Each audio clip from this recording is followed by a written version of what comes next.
শাহজালাল বিমানবন্দরের third terminal দ্রুত চালুর নির্দেশ প্রধানমন্ত্রীর। স্বচ্ছতা নিশ্চিত করে দেয়া হবে ফ্যামিলি কার্ড। স্বাস্থ্যসেবা নিয়ে বৈঠক। বাংলাদেশের সঙ্গে ঐতিহাসিক সম্পর্ক এগিয়ে নিতে চায় ভারত। ভিসা নিয়েও আলোচনা। তিস্তা প্রকল্প শুরুর আশা চীনের। অভিন্ন লক্ষ্যে কাজ করায় আগ্রহ পাকিস্তানের। সংস্কারের পর কেমন অর্থনীতি বুঝে পেল বিএনপি সরকার। জনগণকে জানাতে অন্তর্বর্তী সরকারের শ্বেতপত্র করার তাগিদ। ক্রয় ও বাণিজ্য চুক্তি খতিয়ে দেখার পরামর্শ। হঠাৎ দোকানে এসে চাঁদা দাবি, টাকা না দেয়ায় রাজধানীতে ওয়ার্ড বিএনপি নেতাকে গুলি। ঢাকা মেডিকেলে ভর্তি।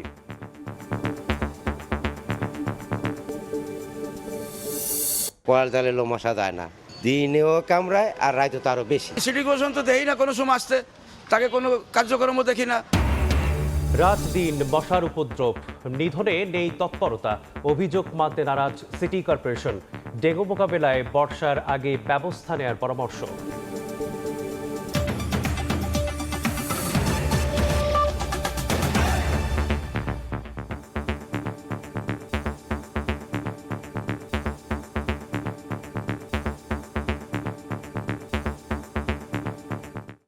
ভোরের সময় সঙ্গে আছি আমি মেসবাহুল আলিফ।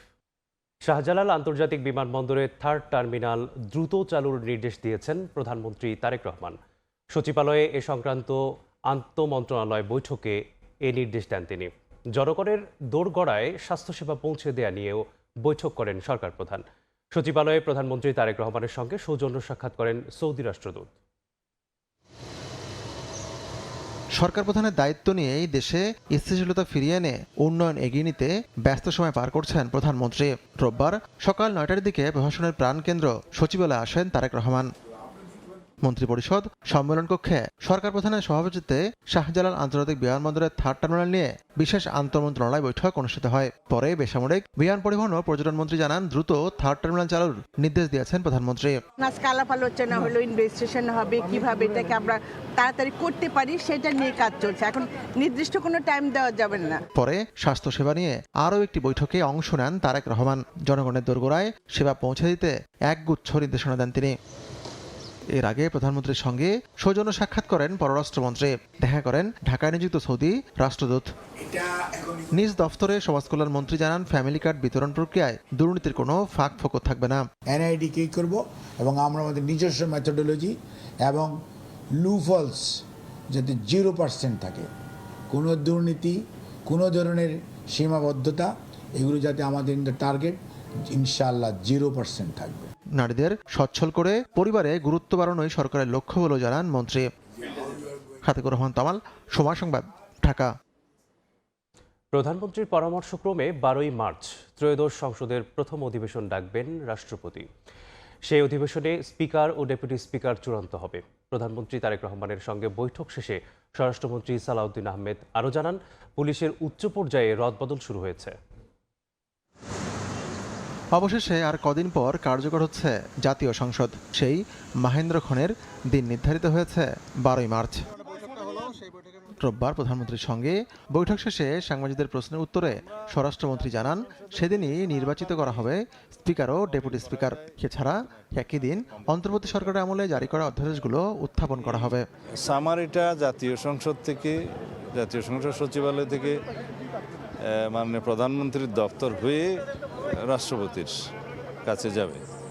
তো মহামান্য রাষ্ট্রপতি সেটা অনুমোদন করে সংসদ অধিবেশন আহ্বান করবেন। সেই মতে প্রধানমন্ত্রীর পরামর্শক্রমেই সংসদ অধিবেশন আহ্বান করবেন রাষ্ট্রপতি। সেটা নির্ধারণ হয়েছে 12 তারিখে মার্চের সংসদ অধিবেশন আহ্বান করা হবে। সম্প্রতি রাজধানী আদাবরে চাঁদার দাবিতে একটি কারখানায় হামলা চালায় সন্ত্রাসীরা। এ বিষয়ে জানতে চাওয়া হলে স্বরাষ্ট্রমন্ত্রী বলেন, আদাবরের ঘটনায় ব্যবস্থা নেওয়া হবে। না, এরকম একটা সংবাদ আমাদের কানেও এসছে। আমি এটা খোঁজ নিতে বলেছি, তদন্ত করে আমাদেরকে রিপোর্ট সাবমিট করতে বলেছি। যদি সেরকম কিছু হয়, এটা আমরা এই সমস্ত বিষয়ে কঠোর ব্যবস্থা নেব। পুলিশের উচ্চ পর্যায়ে রদবদল করা হচ্ছে বলেও জানান স্বরাষ্ট্রমন্ত্রী। কিছু পরিবর্তন তো আসবে। খাতিকুর রহমান তামাল, সময় সংবাদ, ঢাকা। বগুড়া 6 এবং শেরপুর 3 আসনের উপনির্বাচন 14 এপ্রিলের আগে অনুষ্ঠিত হবে। স্থানীয় সরকার নির্বাচন দলীয় নাকি নির্দলীয় প্রতীকে হবে তা সংসদে নির্ধারণের পরেই সিটি কর্পোরেশনের কর্পোরেশন ভোটের সিদ্ধান্ত নেবে ইসি।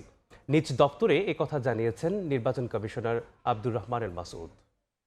উপনির্বাচন যেগুলো বাকি রয়েছে দুটো, সেগুলো আমরা আশা করতেছি যে পহেলা বৈশাখের আগেই করার, কারণ পহেলা বৈশাখে সব সাধারণত ঝড় বৃষ্টি হয়, এর আগেই করার জন্য আমরা চেষ্টা করছি। শুধু পার্লামেন্ট যখন বসবে এই আইনটাকে আমরা দেখব, পার্লামেন্টের দিকে তাকিয়ে আছি। পার্লামেন্টে পার্টি নমিনেটেডের বিষয়টা বাদ দেওয়া হয়েছে। এই অর্ডিন্যান্সের ব্যাপারে ওনাদের মতামত পাওয়া গেলেই, পার্লামেন্টের সিদ্ধান্ত পাওয়া গেলেই পরে ভোট হয়ে যাবে।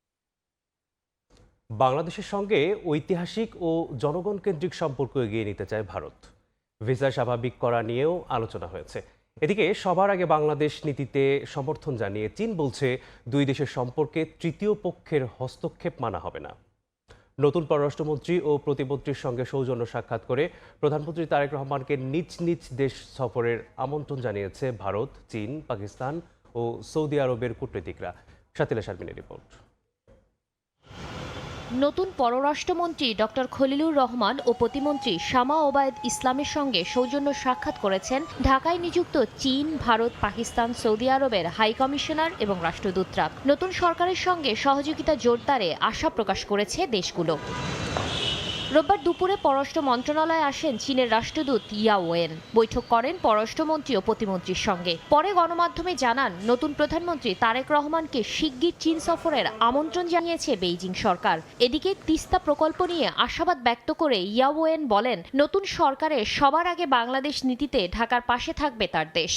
We want to have a new height of cooperation. I believe for our future, we understand that's new policy envisioned by Prime Minister Ms. Tariq Rahman. That is to have a more self-reliant, safe, humane and democratic Bangladesh. Any attempt to undermine our cooperation with Bangladesh or any South Asian countries will doom to failure. একই দিন বিকেলে মন্ত্রণালয়ে আসেন ভারতের high commissioner প্রণয় ভার্মা। বাংলাদেশের সঙ্গে ঐতিহাসিক বন্ধুত্ব এগিয়ে নিতে দিল্লির আকাঙ্ক্ষার কথা সরকারকে জানান তিনি।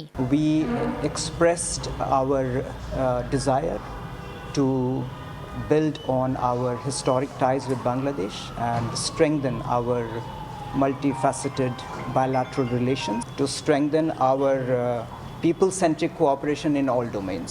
So I think, of course, people-to-people exchanges is a very important part of our bilateral relations, and we really hope to take forward things working together in a positive, constructive and forward-looking manner.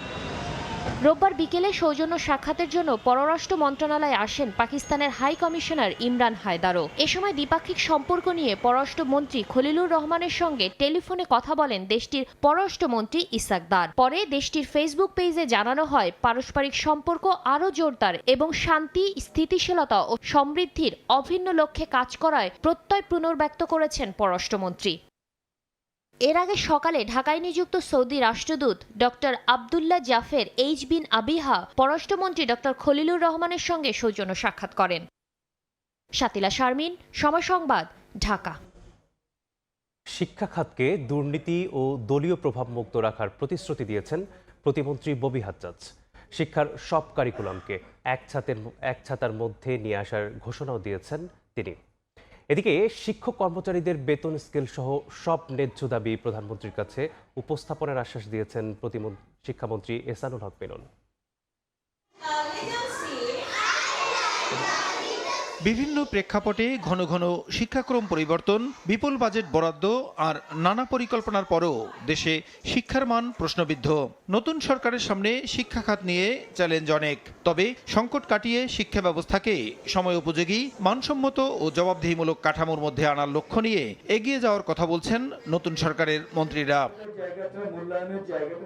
রোববার সকালে সচিবালয়ে বাংলাদেশ শিক্ষক কর্মচারী ঐক্যজোটের নেতাদের সঙ্গে বৈঠক করেন শিক্ষামন্ত্রী ও প্রতিমন্ত্রী। এ সময় কারিকুলাম সংস্কার, শিক্ষকদের বেতন কাঠামো সহ বিভিন্ন প্রস্তাব তোলেন ঐক্যজোট নেতারা। শিক্ষা খাতকে দুর্নীতি ও দলীয় প্রভাব মুক্ত রাখার প্রতিশ্রুতি দিয়ে শিক্ষা প্রতিমন্ত্রী ববি হাজ্জাজ বলেন, সব শিক্ষাক্রমকে এক ছাতার আওতায় আনা হবে। এক কারিকুলাম আমব্রেলার অধীনে পুরো দেশকে আনতে চাই, যেটা ইংলিশ মিডিয়াম হোক, বাংলা মিডিয়াম হোক, মাদ্রাসা হোক, করাপশন ফ্রি আমাদের এডুকেশন ব্যবস্থা। শিক্ষার আর কোনো দাবি নিয়ে কখনো আন্দোলন করতে হবে না এমন মন্তব্য করে শিক্ষামন্ত্রী এহসানুল হক মিলন বলেন, শিক্ষক কর্মচারীদের বেতন স্কেল সহ সব ন্যায্য দাবি প্রধানমন্ত্রীর কাছে উপস্থাপন করা হবে। শিক্ষকদের দাবি দাবা নিয়ে আর রাজপথে আসতে হবে না। এই শিক্ষা মন্ত্রণালয়কে সবচেয়ে বেশি প্রায়োরিটি দিচ্ছেন আমাদের বর্তমান প্রধানমন্ত্রী। আপনার প্রস্তাব মাননীয় প্রধানমন্ত্রীর কাছে উত্থাপন করব, দেখি আপনাদের জন্য খানিকটা কিছু করা যায় কিনা। এদিকে শিক্ষামন্ত্রীর সঙ্গে দেখা করে উপাচার্যের পদ থেকে অব্যাহতি চেয়ে রাষ্ট্রপতি বরাবর আবেদন জমা দিয়েছেন ঢাকা বিশ্ববিদ্যালয়ের উপাচার্য অধ্যাপক ডক্টর নিয়াজ আহমেদ খান। প্রসূন আশিস, সময় সংবাদ, ঢাকা। পদত্যাগপত্র জমা দিলেন ঢাকা বিশ্ববিদ্যালয়ের উপাচার্য অধ্যাপক নিয়াজ আহমদ খান। রোববার সকালে শিক্ষামন্ত্রী এহসানুল হক মিলনের কাছে পদত্যাগপত্র জমা দেন তিনি। বিশ্ববিদ্যালয়ের জনসংযোগ দপ্তরের সংবাদ বিজ্ঞপ্তিতে জানানো হয়, শিক্ষামন্ত্রীর সঙ্গে দেখা করে উপাচার্যের পদ থেকে অব্যাহতি চেয়েছেন উপাচার্য। তার মূল পদ উন্নয়ন অধ্যয়ন বিভাগের গ্রেড 1 অধ্যাপকের পদে ফেরার জন্য রাষ্ট্রপতি বরাবর আবেদনপত্র জমা দিয়েছেন। শিক্ষা মন্ত্রণালয় সূত্রে জানা গেছে, উপাচার্য ব্যক্তিগত ও প্রশাসনিক কারণ উল্লেখ করে পদত্যাগের সিদ্ধান্ত নেন। সেনাবাহিনীর শীর্ষ পর্যায়ে রদবদলে chief of general staff, CGS, principal staff officer, PSO এবং ডিজিএফআই পদে এসেছে নতুন মুখ। সেনা সদর দপ্তর থেকে জারি হওয়া আদেশে আরডক জিওসি লেফটেন্যান্ট জেনারেল মাইনুর রহমানকে সিজিএস হিসেবে দায়িত্ব দেওয়া হয়েছে। চট্টগ্রামের 24 পদাতিক ডিভিশনের GOC major general Mir Mushfiqur রহমানকে লেফটেন্যান্ট জেনারেল হিসেবে পদোন্নতি দিয়ে সিএসও করা হয়েছে। বর্তমান PSO lieutenant general SM. Kamrul হাসানকে পররাষ্ট্র মন্ত্রণালয়ে বদলি করা হয়েছে। ব্রিগেডিয়ার জেনারেল মোহাম্মদ কায়সার রশিদ চৌধুরীকে মেজর জেনারেল হিসেবে পদোন্নতি দিয়ে ডিজিএআই এর নতুন প্রধান করা হয়েছে।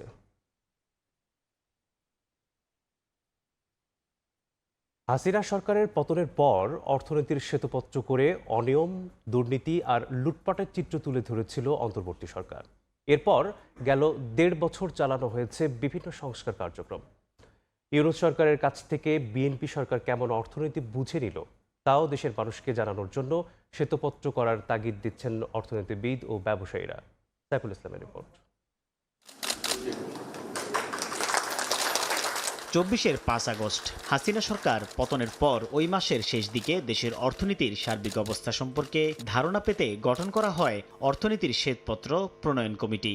ডক্টর দেবপ্রিয় এর নেতৃত্বে 12 সদস্যের ওই কমিটি 3 মাস কাজ করে ডিসেম্বরের প্রথম দিন প্রধান উপদেষ্টার হাতে জমা দেন শ্বেতপত্র। উঠে আসে 1.5 দশকে ঘুণে ধরা অর্থনীতির ভঙ্গুর দশা। এরপর অর্থনীতিকে চাঙ্গা করতে নানা সংস্কার কমিশন টাস্ক ফোর্স গঠন করে কার্যক্রম চালায় অন্তর্বর্তী সরকার। জনগণের ভোটে নির্বাচিত বিএনপি সরকারকে কি অবস্থায় দেশের অর্থনীতি বুঝিয়ে দিল অন্তর্বর্তী সরকার, তা সাধারণ মানুষের কাছে তুলে ধরতে শ্বেতপত্র তৈরির তাগিদ দিচ্ছেন ব্যবসায়ী ও অর্থনীতিবিদরা, যেন জানা যায় অনিয়ম দুর্নীতি বন্ধে কোন পথে হেঁটেছে বিগত সরকার, সব পর্যায়ে নিশ্চিত করা যায় সুশাসন। ইন্টারিম গভর্নমেন্ট একটা রিফর্ম চেষ্টা করেছে, বাট এটা অনেক কিছুই কিন্তু রিয়েলিটির সাথে ওনারা যারা এটার সাথে রিলেটেড তাদেরকে ওইভাবে সম্পৃক্ত না করে কিন্তু করা হয়েছে। আমার মনে হয় এগুলি যদি সক্ষমতা বৃদ্ধি করতে পারি তখন দেখা যাবে যে অটোমেটিক্যালি অ্যাকাউন্টেবিলিটিটা আসবে। এখানে রাজনৈতিক বিবেচনায় কারো এমপ্লয়মেন্টও হবে না, কারণ right man should be in a right positions. আমরা যেরকম শ্বেতপত্র কমিটির রিপোর্টে তখনকার অর্থনৈতিক বাস্তবতাটা কি সেটা সম্বন্ধে বলেছি। এখনও তারা যখন নাকি বাজেটটাকে রিভাইজ করতে যাবেন বা নতুন বাজেট দিতে যাবেন বা পঞ্চবার্ষিকী পরিকল্পনার কাজ শুরু করবেন, তখনও তাদের একটা তো ভিত্তিভূমিটা কি সেটা সম্বন্ধে তো ভালো আগে জানতে হবে, কোন জায়গায় যাব সেটা নির্ধারণের আগে। সুতরাং সেই এক্সারসাইজ নিশ্চয়ই তারা একটা করবেন যে অর্থনীতির বর্তমান অবস্থায় আমাদের দুর্বলতার জায়গাগুলি কি, চ্যালেঞ্জের জায়গাগুলি কি। অনিয়ম দুর্নীতি আর লুটপাট বন্ধে শুধু এবারই নয়, প্রতিবার নতুন সরকার গঠনের পরপর অর্থনীতির শ্বেতপত্র তৈরির নীতিগত সিদ্ধান্ত নেয়ার পরামর্শ তাদের। প্রতিটি সরকারেরই সময় শেষ হয়ে যাওয়ার পরে নতুন সরকার আসলে যদি একই দলও থাকে তারপরে আমি মনে করি যে এক একটা সরকারের আসলে একটা পর্যালোচনা দরকার এবং সেটাই নিরপেক্ষ একটা পর্যালোচনা কমিশন তৈরি করে একটা শ্বেতপত্র তৈরি করা। যদি ভালো কাজও হয় সেটার জন্য শ্বেতপত্র দরকার, ইন্ডিপেন্ডেন্টলি মানে একেবারে স্বাধীনভাবে একটা কমিশন তৈরি করে অথবা টাস্কফোর্স তৈরি করে আসলে এই বিগত সরকারের কি ধরনের কর্মকাণ্ড সেগুলো নেওয়া হয়েছিল এবং কোথাও কোনো বিতর্ক আছে কিনা, কোথাও দুর্নীতি হলো কিনা বা কোনো অদক্ষতা ছিল কিনা, অস্পষ্টতা ছিল কিনা সেগুলো পরিষ্কার করা। তাদের যুক্তি, আর্থিক খাতে স্বচ্ছতা নিশ্চিত করতে পারলে এলডিসি গ্র্যাজুয়েশনের পর অনেকটাই সহজ হবে সেই চাপ সামলানো। সাইফুল ইসলাম, সময় সংবাদ, ঢাকা। ভোরের সময় আরও থাকছে। আইডি ভিত্তি পেল ডোপ টেস্ট, মাদকাসক্ত চিহ্নিত হলেই মিলবে না চাকরি। সার্টিফিকেট নিয়ে অনিয়ম করলে কঠোর ব্যবস্থার হুঁশিয়ারি ডিএনসি। অটোরিকশাকে ওভারটেক করতে গিয়ে লেগুনাকে বাসের ধাক্কা, এতে প্রাণ গেছে লেগুনার 2 যাত্রীর। রাজধানীর যাত্রাবাড়ির এই দুর্ঘটনায় আহত হয়েছেন বেশ কয়েকজন। সিসিটিভির ফুটেজে দেখা যায় একটি লেগুনার সঙ্গে বাহাদুর শাহ পরিবহনের একটি বাসের মুখোমুখি সংঘর্ষ হয়। এতে লেগুনাটি ছিটকে কয়েক ফুট দূরে গিয়ে পড়ে। বাসটি একটি অটোরিকশাকে ওভারটেক করতে গিয়ে সংঘর্ষ হয় লেগুনার সঙ্গে। রোববার সকাল 9:30টার দিকে রাজধানীর যাত্রাবাড়ির মীর হাজারীবাগ এলাকায় ঘটে এই দুর্ঘটনা। দুর্ঘটনায় প্রাণ হারান 2 লেগুনা যাত্রী, গুরুতর আহত হন 2 গাড়ির বেশ কয়েকজন। বেপরোয়া গতির কারণেই দুর্ঘটনা ঘটেছে বলে জানান প্রত্যক্ষদর্শীরা। রিস্কার না থাকলে বাদুশা সুদাই যেত গা, আবার লেগুনারা আসতেছিল, বাদুশা যাই একটু রিস্কার জন্য যাইতে চাইছে, ওই সময় বাদুশা লেগুনা লগা লাগাই দিচ্ছে। বাহাদুর শাহ ওভারটেক করে বাউলির মতন এভাবে ঢুকছে, তো লেগুনা এখান থেকে আসতেছিল, আসার লাগে মুখামুখি বাড়ি খাইছে একজন। লেগুনা আর বাহাদুর শাহ গাড়িগুলা অনেক বেপরোয়াভাবে চালায়, গাড়িগুলা মেইনটেনেন্স ঠিক না। আমরা দুজনের অবস্থা একদম খারাপ ছিল, 3-4জনের অবস্থা একদম খারাপ ছিল। পরে বাসটি জব্দ ও চালককে আটক করে পুলিশ। যাত্রাবাড়ি থানার ওসি জানান, তদন্ত করে নেওয়া হবে ব্যবস্থা। এখন পর্যন্ত আমরা যে খবর পেয়েছি সেটা হচ্ছে যে 2 জন মারা গেছেন, 3 জন আহত। ইতিমধ্যেই যারা মারা গেছে তাদের সুরতহাল কমপ্লিট করেছি এবং এই ঘটনা সংক্রান্তে গাড়ির যে ড্রাইভার তাকে আমরা আটক করেছি এবং গাড়িটাও আমরা জব্দ করেছি। এছাড়া গাড়িগুলোর ফিটনেস সহ যাবতীয় কাগজপত্র যাচাই বাছাই চলছে বলেও জানায় পুলিশ। শফিকুজ্জামান রুবেল, সময় সংবাদ, ঢাকা। কখনো মমতাজ, কখনো মারুফা, কখনো আবার রোজিনা, কণা, এমনকি নূরজাহান, সবই ছদ্মনাম, যদিও আসল নাম বিলকিস। মিথ্যা তথ্য দিয়ে গৃহকর্মী পেশার আড়ালে চেতনানাশক খাইয়ে সর্বস্ব লুট করাই তার কাজ।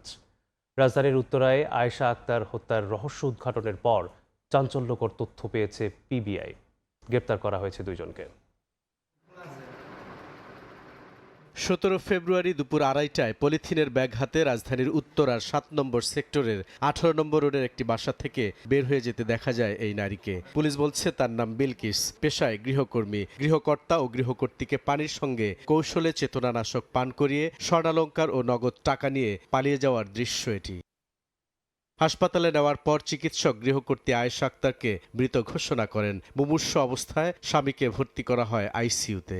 আমার মা খুব শৌখিন মানুষ ছিলেন, আমরা 2 ভাই, আমরা ছোটোখাটো ফ্যামিলি। আমার মাকে আমরা খুব আদরে রাখতাম। আমার মা সবসময় স্বর্ণ পছন্দ করতেন, তো আমার মায়ের গায়ে আমরা কোনো স্বর্ণ যখন সুরতহাল করা হচ্ছিল সেই স্বর্ণগুলো আমরা পাইনি।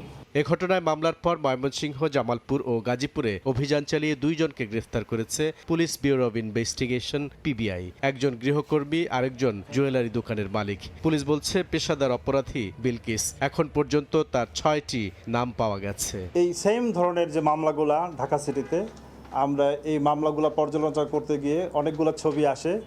তার ভিতরে সেই ছবিগুলা আমরা বাদীপক্ষকে দেখানোর পরে এক পর্যায়ে কিন্তু ভিকটিমের যে পুত্রবধূ সে চিৎকার করে বলে ওঠে যে এই মেয়েটাই তো আমাদের বাসায় আসছিল, এই মেয়েটাই তো আমাদের বাসায় এসেছিল। বিলকিসের বিরুদ্ধে রাজধানীর বিভিন্ন থানায় 5টি মামলা রয়েছে। পিবিআই বলছে পরিচয় লুকিয়ে গৃহকর্মী পেশার আড়ালে চুরি করাই তার কাজ।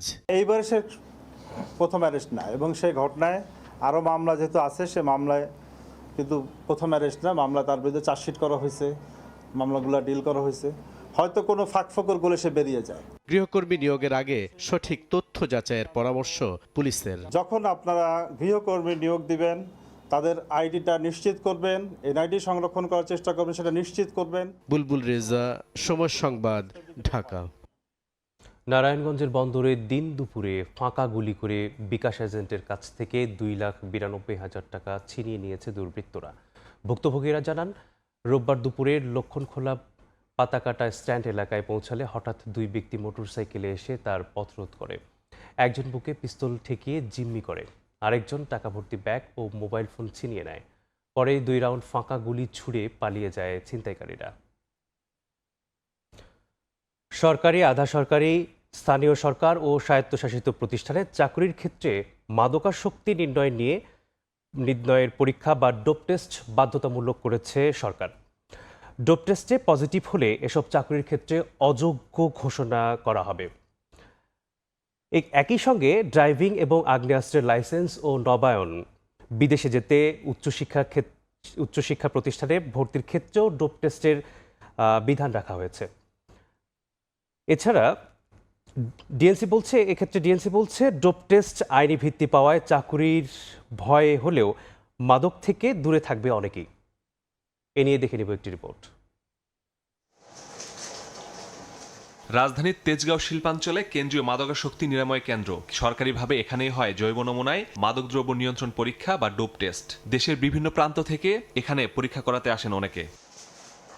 মাদকমুক্ত দেশ গড়ার প্রয়াস হিসেবে 2018 সাল থেকেই সরকারি চাকরিসহ বিভিন্ন ক্ষেত্রে ডোপ টেস্টের নির্দেশনা থাকলেও ছিল না কোনো বিধিমালা। শুরু থেকেই বিধিমালা চালুর জন্য কাজ করছিল মাদকদ্রব্য নিয়ন্ত্রণ অধিদপ্তর ডিএনসি। অবশেষে 8 বছর পর ডোপ টেস্ট বিধিমালা 2026 জারির মাধ্যমে আইনি ভিত্তি পেল জনগুরুত্বপূর্ণ এই পরীক্ষা। এটা আমরা চাই সবসময়ের জন্য, জানি এটা কঠোরভাবে হস্তক্ষেপ করে, জানি মাদকাসক্ত জানি লাইসেন্স না পায়। এটা যেহেতু চালু হয়েছে তাহলে মাদকাসক্ত অনেক কমে যাবে। বিধিমালায় বলা হয়েছে সরকারি, আধা সরকারি, স্থানীয় সরকার, স্বায়ত্তশাসিত ও বেসরকারি প্রতিষ্ঠানের চাকরির নিয়োগে ডোপ টেস্ট প্রযোজ্য হবে। এসব প্রতিষ্ঠানে কেউ মাদক গ্রহণ করেন বা প্রাথমিকভাবে সন্দেহ হলে ডোপ টেস্ট করা যাবে। বিভিন্ন যানবাহন চালানোর লাইসেন্স দেওয়া ও নবায়নের ক্ষেত্রে, বিদেশে যেতে ইচ্ছুক কর্মীদের ক্ষেত্রে, উচ্চ শিক্ষা প্রতিষ্ঠানের শিক্ষার্থীদের মধ্যেও কারো বিরুদ্ধে মাদক সেবনের অভিযোগ বা সন্দেহ হলে ডোপ টেস্ট করার বিধান রাখা হয়েছে।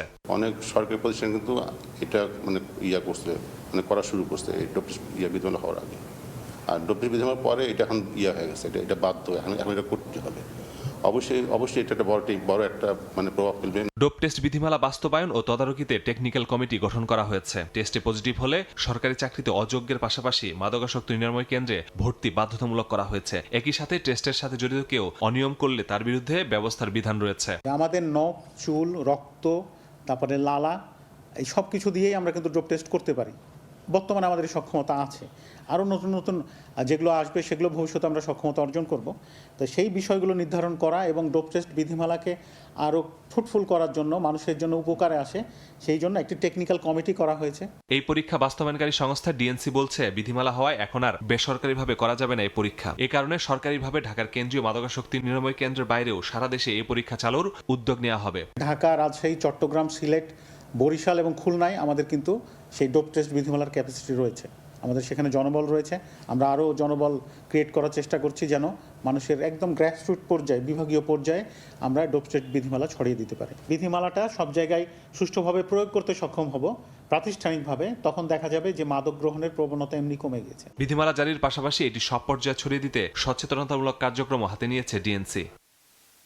মাসুদুর রহমান, সময় সংবাদ, ঢাকা। ভোরের সময় আরও থাকছে। 1 মার্চ থেকে শুরু হচ্ছে অভয়াশ্রমে মাছ ধরায় নিষেধাজ্ঞা। জীবিকা ও ঋণ নিয়ে দুশ্চিন্তায় পটুয়াখালীর জেলেরা। যথাসময়ে সরকারি সহায়তা নিশ্চিতের দাবি। রাজধানীতে হঠাৎ বেড়েছে মশার উৎপাত। সিটি কর্পোরেশন এলাকায় রাত দিন জনজীবন অতিষ্ঠ করে তুলেছে মশা। মশক নিধন তৎপরতা নেই বলেই অভিযোগ নাগরিকদের। তবে সিটি কর্পোরেশন বলছে নিয়মিত কার্যক্রম চলছে। কিউলেক্স নিধনের পাশাপাশি ডেঙ্গু মোকাবিলায় বর্ষার আগেই ব্যবস্থা নেওয়ার পরামর্শ বিশেষজ্ঞদের। শিমুল হোসেনের প্রতিবেদন। রাজধানীতে হঠাৎ করেই বেড়েছে মশার উপদ্রব। রাতের বেলায় তো বটেই, দিনের বেলায়ও মশার আনাগোনা দেখা যাচ্ছে। ড্রেন, নির্মাণাধীন ভবন কিংবা বাসাবাড়ির আশপাশে জমে থাকা পানিতে দেখা মিলছে লার্ভার। শীত পুরো শেষ না হতেই এমন চিত্র ভাবাচ্ছে নগরবাসীকে। ডেঙ্গু মশায় 2-1 জন লোক মারাও গেছে। কয়াল জালে মশা যায় না, দিনেও কামড়ায় আর রাতে তো আরো বেশি। বেলা ফাটি গেলে সেই মশা জিয়ালি বসে থাকি গ্যারেজে, মনে হচ্ছে যে শয়ে মশা ঘুরে কামড়ায়। এত জন্মায় যা বলার মতন না। আর এই সিটি কর্পোরেশন তো দেই না কোনো সময় আসতে, তাকে কোনো কার্যক্রম দেখি না, কোনো পরিষ্কারও করে না, কোনো লোক আয় না, আয় মাঝে সাঝে একটু ছবি টবি তুলে নিয়ে চলে যায়। বিশেষজ্ঞরা বলছেন আবর্জনা ব্যবস্থাপনা, তাপমাত্রা ওঠানামা, জমে থাকা পানি মশা বৃদ্ধির কারণ হতে পারে। মশা বাড়লেও ডেঙ্গু আতঙ্ক নেই, তবে বর্ষা মৌসুম সামনে রেখে ডেঙ্গু মোকাবিলায় এখন থেকেই প্রস্তুত থাকার পরামর্শ বিশেষজ্ঞর। এখন যে মশাটি আমরা দেখতে পাচ্ছি সেটি হচ্ছে কিউলেক্স মশা। এই মশাটি ডেঙ্গু ছড়ায় না। ডেঙ্গুকে নিয়ন্ত্রণ যদি আমরা করতে চাই তাহলে মে বা জুন বা এপ্রিল মাস থেকেই আমাদের ডেঙ্গু নিয়ন্ত্রণ ব্যবস্থাটাকে জোরদার করতে হবে। তাহলে এবছর ডেঙ্গুর প্রকোপটাকে আমরা সঠিকভাবে মোকাবেলা করতে পারবো।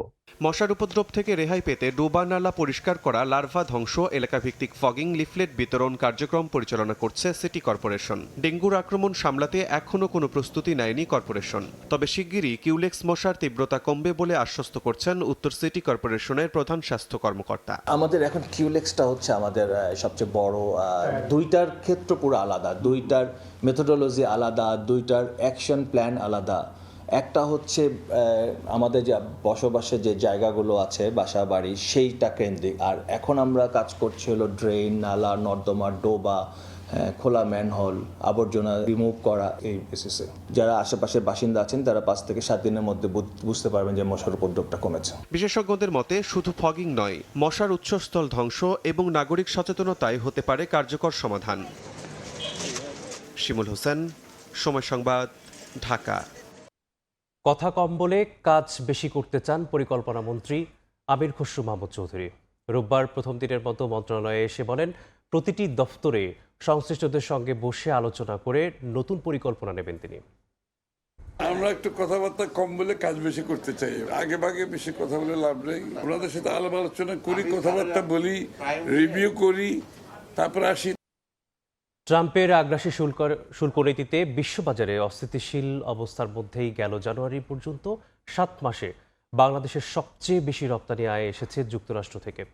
বছর ব্যবধানে দেশটির বাজারে এই আয় বেড়েছে 1.5%-এরও বেশি। যদিও রপ্তানি আয়ে দ্বিতীয় অবস্থানে থাকা জার্মানির বাজারে কমেছে 10%-এর কম। গত বছরের এপ্রিলে বিশ্বের বিভিন্ন দেশের পণ্যে বাড়তি শুল্ক আরোপের ঘোষণা দেন মার্কিন প্রেসিডেন্ট ডোনাল্ড ট্রাম্প। শুল্ক নিয়ে শঙ্কায় থাকার পরও 2025-26 অর্থ বছরের প্রথম 7 মাসে যুক্তরাষ্ট্রের বাজারে বেড়েছে বাংলাদেশের রপ্তানি আয়। 2025-26 অর্থ বছরে জুলাই থেকে জানুয়ারি পর্যন্ত যুক্তরাষ্ট্রের বাজারে রফতানি আয় হয়েছে $521.63 কোটি। 2024-25 অর্থ বছরের একই সময়ে যার পরিমাণ ছিল $513.23 কোটি। অর্থাৎ গত অর্থ বছরের তুলনায় যুক্তরাষ্ট্রের বাজারে বাংলাদেশি পণ্যের রফতানি আয় 1.5%-এর বেশি বেড়েছে। বিপরীত অবস্থা রফতানি আয়ে দ্বিতীয় অবস্থানে থাকা জার্মানিতে। চলতি অর্থ বছরের প্রথম 7 মাসে জার্মানি থেকে রফতানি আয় কমেছে 10%-এর বেশি। 2024-25 অর্থ বছরের জুলাই থেকে জানুয়ারি পর্যন্ত $318.16 কোটি আয় হলেও চলতি অর্থ বছরের একই সময়ে তার পরিমাণ $285.22 কোটি। এদিকে সবচেয়ে বেশি বৈদেশিক মুদ্রা আয় করা পোশাক খাতে যুক্তরাষ্ট্রের বাজার থেকে চলতি অর্থ বছরের প্রথম 6 মাসে রফতানি আয় 0.1% কমেছে। জিনাতারা জশোয়া, সময় সংবাদ।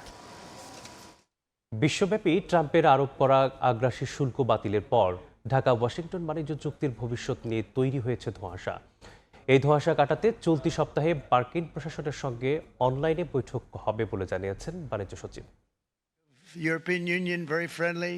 এভাবেই গত বছরের এপ্রিলে বাংলাদেশ সহ বিশ্বের বিভিন্ন দেশের পণ্যে বাড়তি শুল্ক আরোপের ঘোষণা দেন মার্কিন প্রেসিডেন্ট ডোনাল্ড ট্রাম্প। এই শুল্ক গেল শুক্রবার বাতিল ঘোষণা করেছে দেশটির সুপ্রিম কোর্ট। যদিও ট্রাম্পের বাড়তি শুল্কের বোঝা কমাতে গেল 9 ফেব্রুয়ারি একটি বাণিজ্য চুক্তি করে ঢাকা ওয়াশিংটন। পরিবর্তিত পরিস্থিতিতে বাংলাদেশ এই চুক্তির শর্ত পুনর্বিবেচনা করার সুযোগ পেল বলে মনে করেন দ্বিপাক্ষিক বাণিজ্য বিশ্লেষকরা। এখন বাংলাদেশকে চুক্তিটা রিনেগোশিয়েট করার জন্য আবার চেষ্টা করতে হবে, কারণ চুক্তিতে অনেকগুলো ধারা আছে, শুধু রেসিপ্রোকাল ট্যারিফ না, এর বাইরেও আরো অনেকগুলো বিষয় আছে। এই সুযোগ কাজে লাগাতে সরকারকে উদ্যোগী হওয়ার তাগিদ দিচ্ছেন রপ্তানি বাজারে অসম প্রতিযোগিতার চাপে থাকা বাংলাদেশের পোশাক শিল্প উদ্যোক্তারা। আমরা নতুন করে এটা ভাবা যায় কিনা, আমি সরকার প্রধানমন্ত্রী এবং পররাষ্ট্র মন্ত্রী দুইজনকে বিনীত অনুরোধ করব, সাথে বাণিজ্য মন্ত্রীকে। মার্কিন আদালতের রায় আপিলে টিকবে কিনা কিংবা টিকলেও ট্রাম্প প্রশাসন কি সিদ্ধান্ত নেবে তা জানতে অপেক্ষা করতে হলেও বাণিজ্য সচিব বলছেন চলতি সপ্তাহেই হবে ঢাকা ওয়াশিংটন বৈঠক। মিটিং টাইম আমরা সহজে এই সপ্তাহে আমরা একটা সভা করব, আমরা মাননীয় মন্ত্রীর সাথে কথা বলব। দ্বিপাক্ষিক চুক্তির শর্ত মানতে তড়িঘড়ি না করার পরামর্শ বাজার বিশ্লেষকদের। তোফাজ্জল হুসাইন, সময় সংবাদ, ঢাকা। চট্টগ্রামে সিটি কর্পোরেশনে মেয়রের পদ নিয়ে সৃষ্টি হয়েছে আইনি জটিলতা। 22 ফেব্রুয়ারি মেয়াদ শেষ হওয়ার কথা থাকলেও সংশ্লিষ্ট দপ্তর থেকে কোনো সিদ্ধান্ত না আসায় দায়িত্ব পালন করছেন ডক্টর শাহাদাত হোসেন। তবে আদালতের রায় অনুযায়ী তার মেয়াদ 2029 সাল পর্যন্ত। অবশ্য সিটি কর্পোরেশনের উন্নয়ন ও কাজের গতি আনতে দ্রুত নির্বাচন চান তিনি। আশরাফুল আলম মামুনের ক্যামেরায় শফিকুল আলমের প্রতিবেদন। 2021 সালে 27 জানুয়ারি অনুষ্ঠিত চট্টগ্রাম সিটি কর্পোরেশন নির্বাচনে কারচুপি হয়েছে দাবি করে সেই বছরের 24 ফেব্রুয়ারি নির্বাচনী ট্রাইব্যুনালে 9 জনকে বিবাদী করে আদালতে মামলা করেন বিএনপি নেতা ও বর্তমান মেয়র ডাক্তার শাহাদাত হোসেন। 2024 সালের 1 অক্টোবর সেই মামলার রায় প্রদান করেন আদালত। ঘোষণা দেয়া হয় মেয়র হিসাবে। পরে 3রা নভেম্বর শপথ গ্রহণ শেষে 5 নভেম্বর আনুষ্ঠানিক দায়িত্ব গ্রহণ করেন ডাক্তার শাহাদাত হোসেন। মেয়রের মেয়াদ শেষ হওয়ার পূর্ববর্তী 90 দিনের মধ্যে নির্বাচন আয়োজনের বিষয়ে স্থানীয় সরকার আইনে থাকলেও তা সম্ভব হয়নি নানা জটিলতায়। বর্তমান পর্ষদের মেয়াদ শেষ হয়েছে গত 22 ফেব্রুয়ারি। এরপর শুরু হয়েছে মেয়রের পদে থাকা না থাকা নিয়ে দোটানা। আইন অনুযায়ী প্রশাসক নিয়োগ ও নির্বাচিত নতুন পর্ষদের প্রথম সভা না হওয়া পর্যন্ত বর্তমান মেয়রের দায়িত্ব পালন সহ নানা পথ খোলা রয়েছে। মেয়র বলছেন, আদালতের রায় অনুযায়ী 5 বছরের জন্য 2029 সাল পর্যন্ত মেয়াদ আছে তার। তবে কর্পোরেশনের কাজের গতি আনতে দ্রুত নির্বাচন চান মেয়র। বিভাগীয় শহরগুলোতে কিন্তু এখন কিন্তু মেয়র নেই, সব জায়গায় প্রশাসক আছে, যার কারণে মানুষ কাঙ্ক্ষিত সুবিধাগুলো পাচ্ছে না। তো এই জন্য আমি বলেছি যে একটি ক্রেডিবল ইলেকশন, এই ইলেকশনটার মাধ্যমে জনপ্রতিনিধিরা সেখানে তারা ভোটের মাধ্যমে নির্বাচিত হবে। এখানে যে প্রশাসক বসানো হয় সেই সময়ে নগরের কোনো কাজ হয় না, নগর অন্তত 1 মাসে 6 মাসের মতো পিছিয়ে যায়। কাজে প্রশাসক এখানে বসাক সেটা আমরা চাই না। যদি নির্বাচন বিলম্বিত হয় তাহলে এই মেয়রকে কন্টিনিউ করা উচিত। এদিকে ঢাকা উত্তর ও দক্ষিণ এবং চট্টগ্রাম সিটি কর্পোরেশন নির্বাচনের প্রস্তুতি নিতে নির্বাচন কমিশনে আলাদা 2টি চিঠি দিয়েছে স্থানীয় সরকার বিভাগ। শফিকুল আলম, সময় সংবাদ, চট্টগ্রাম। তথ্য ও সম্প্রচার মন্ত্রী জহিরুদ্দিন স্বপন বলেছেন, শহীদ রাষ্ট্রপতি জিয়াউর রহমানের খাল খনন কর্মসূচির মাধ্যমে তৎকালীন সময়ে খাদ্য উৎপাদন বৃদ্ধির সুফল বয়ে আনে। সেই ধারাবাহিকতায় প্রধানমন্ত্রী তারেক রহমানের নেতৃত্বে খাল খনন কর্মসূচি শুরু করা হয়েছে। রোববার বরিশালের গৌরনদী উপজেলার শরিকল ইউনিয়নে খাল খনন কর্মসূচি উদ্বোধন শেষে তিনি এই কথা বলেন। 20,000 কিলোমিটারের খাল খনন প্রকল্প আমরা হাতে নিয়েছি এবং এই প্রকল্প আনুষ্ঠানিকভাবে শুরু করার জন্য আমাদের প্রস্তুতি চলছে। ইতিমধ্যেই মন্ত্রিপরিষদের বৈঠকে আমরা এটা নিয়ে কথা বলেছি। আমাদের আনুষ্ঠানিকভাবে শুরু করার জন্য হয়তো আরও কিছুটা সময় লাগবে। এই মুহূর্তে যে কর্মসূচিগুলি চলমান আছে শেষ প্রকল্পের, আমি আজকে তার একটা উদ্বোধন করলাম, যা পরবর্তীতে 20,000 কিলোমিটারের খাল খননের এই প্রকল্পের মধ্যেই অন্তর্ভুক্ত হয়ে পড়বে। রমজানে সাধারণ মানুষকে স্বস্তি দিতে সারা দেশে ট্রাক সেলে সুলভ মূল্যে চাল, ডাল, তেল, মাংসের মতো নিত্য প্রয়োজনীয় পণ্য বিক্রি করছে সরকার। বাজার থেকে কিছুটা কম দামে পেতে দীর্ঘ সময় লম্বা লাইনে দাঁড়িয়ে পণ্য কিনছেন ভোক্তারা। টিসিবি ট্রাকের সামনে লম্বা লাইন, কিছুটা কম দামে নিত্যপণ্য কিনতে দীর্ঘ সময়ের অপেক্ষায় অসংখ্য মানুষ। রমজান উপলক্ষে নিয়মিত কার্যক্রমের বাইরেও রাজধানী সহ সারা দেশে ট্রাক সেলে পণ্য বিক্রি করছে সরকারি বিপণন সংস্থা টিসিবি। এদিকে নিয়মিত কার্যক্রম অব্যাহত রেখেছে খাদ্য মন্ত্রণালয়। ভর্তুকি মূল্যে চাল ও আটার মতো নিত্য প্রয়োজনীয় পণ্য পাচ্ছেন ভোক্তারা। বাজার থেকে 400 হয়েছে, এটা ঠিক আছে।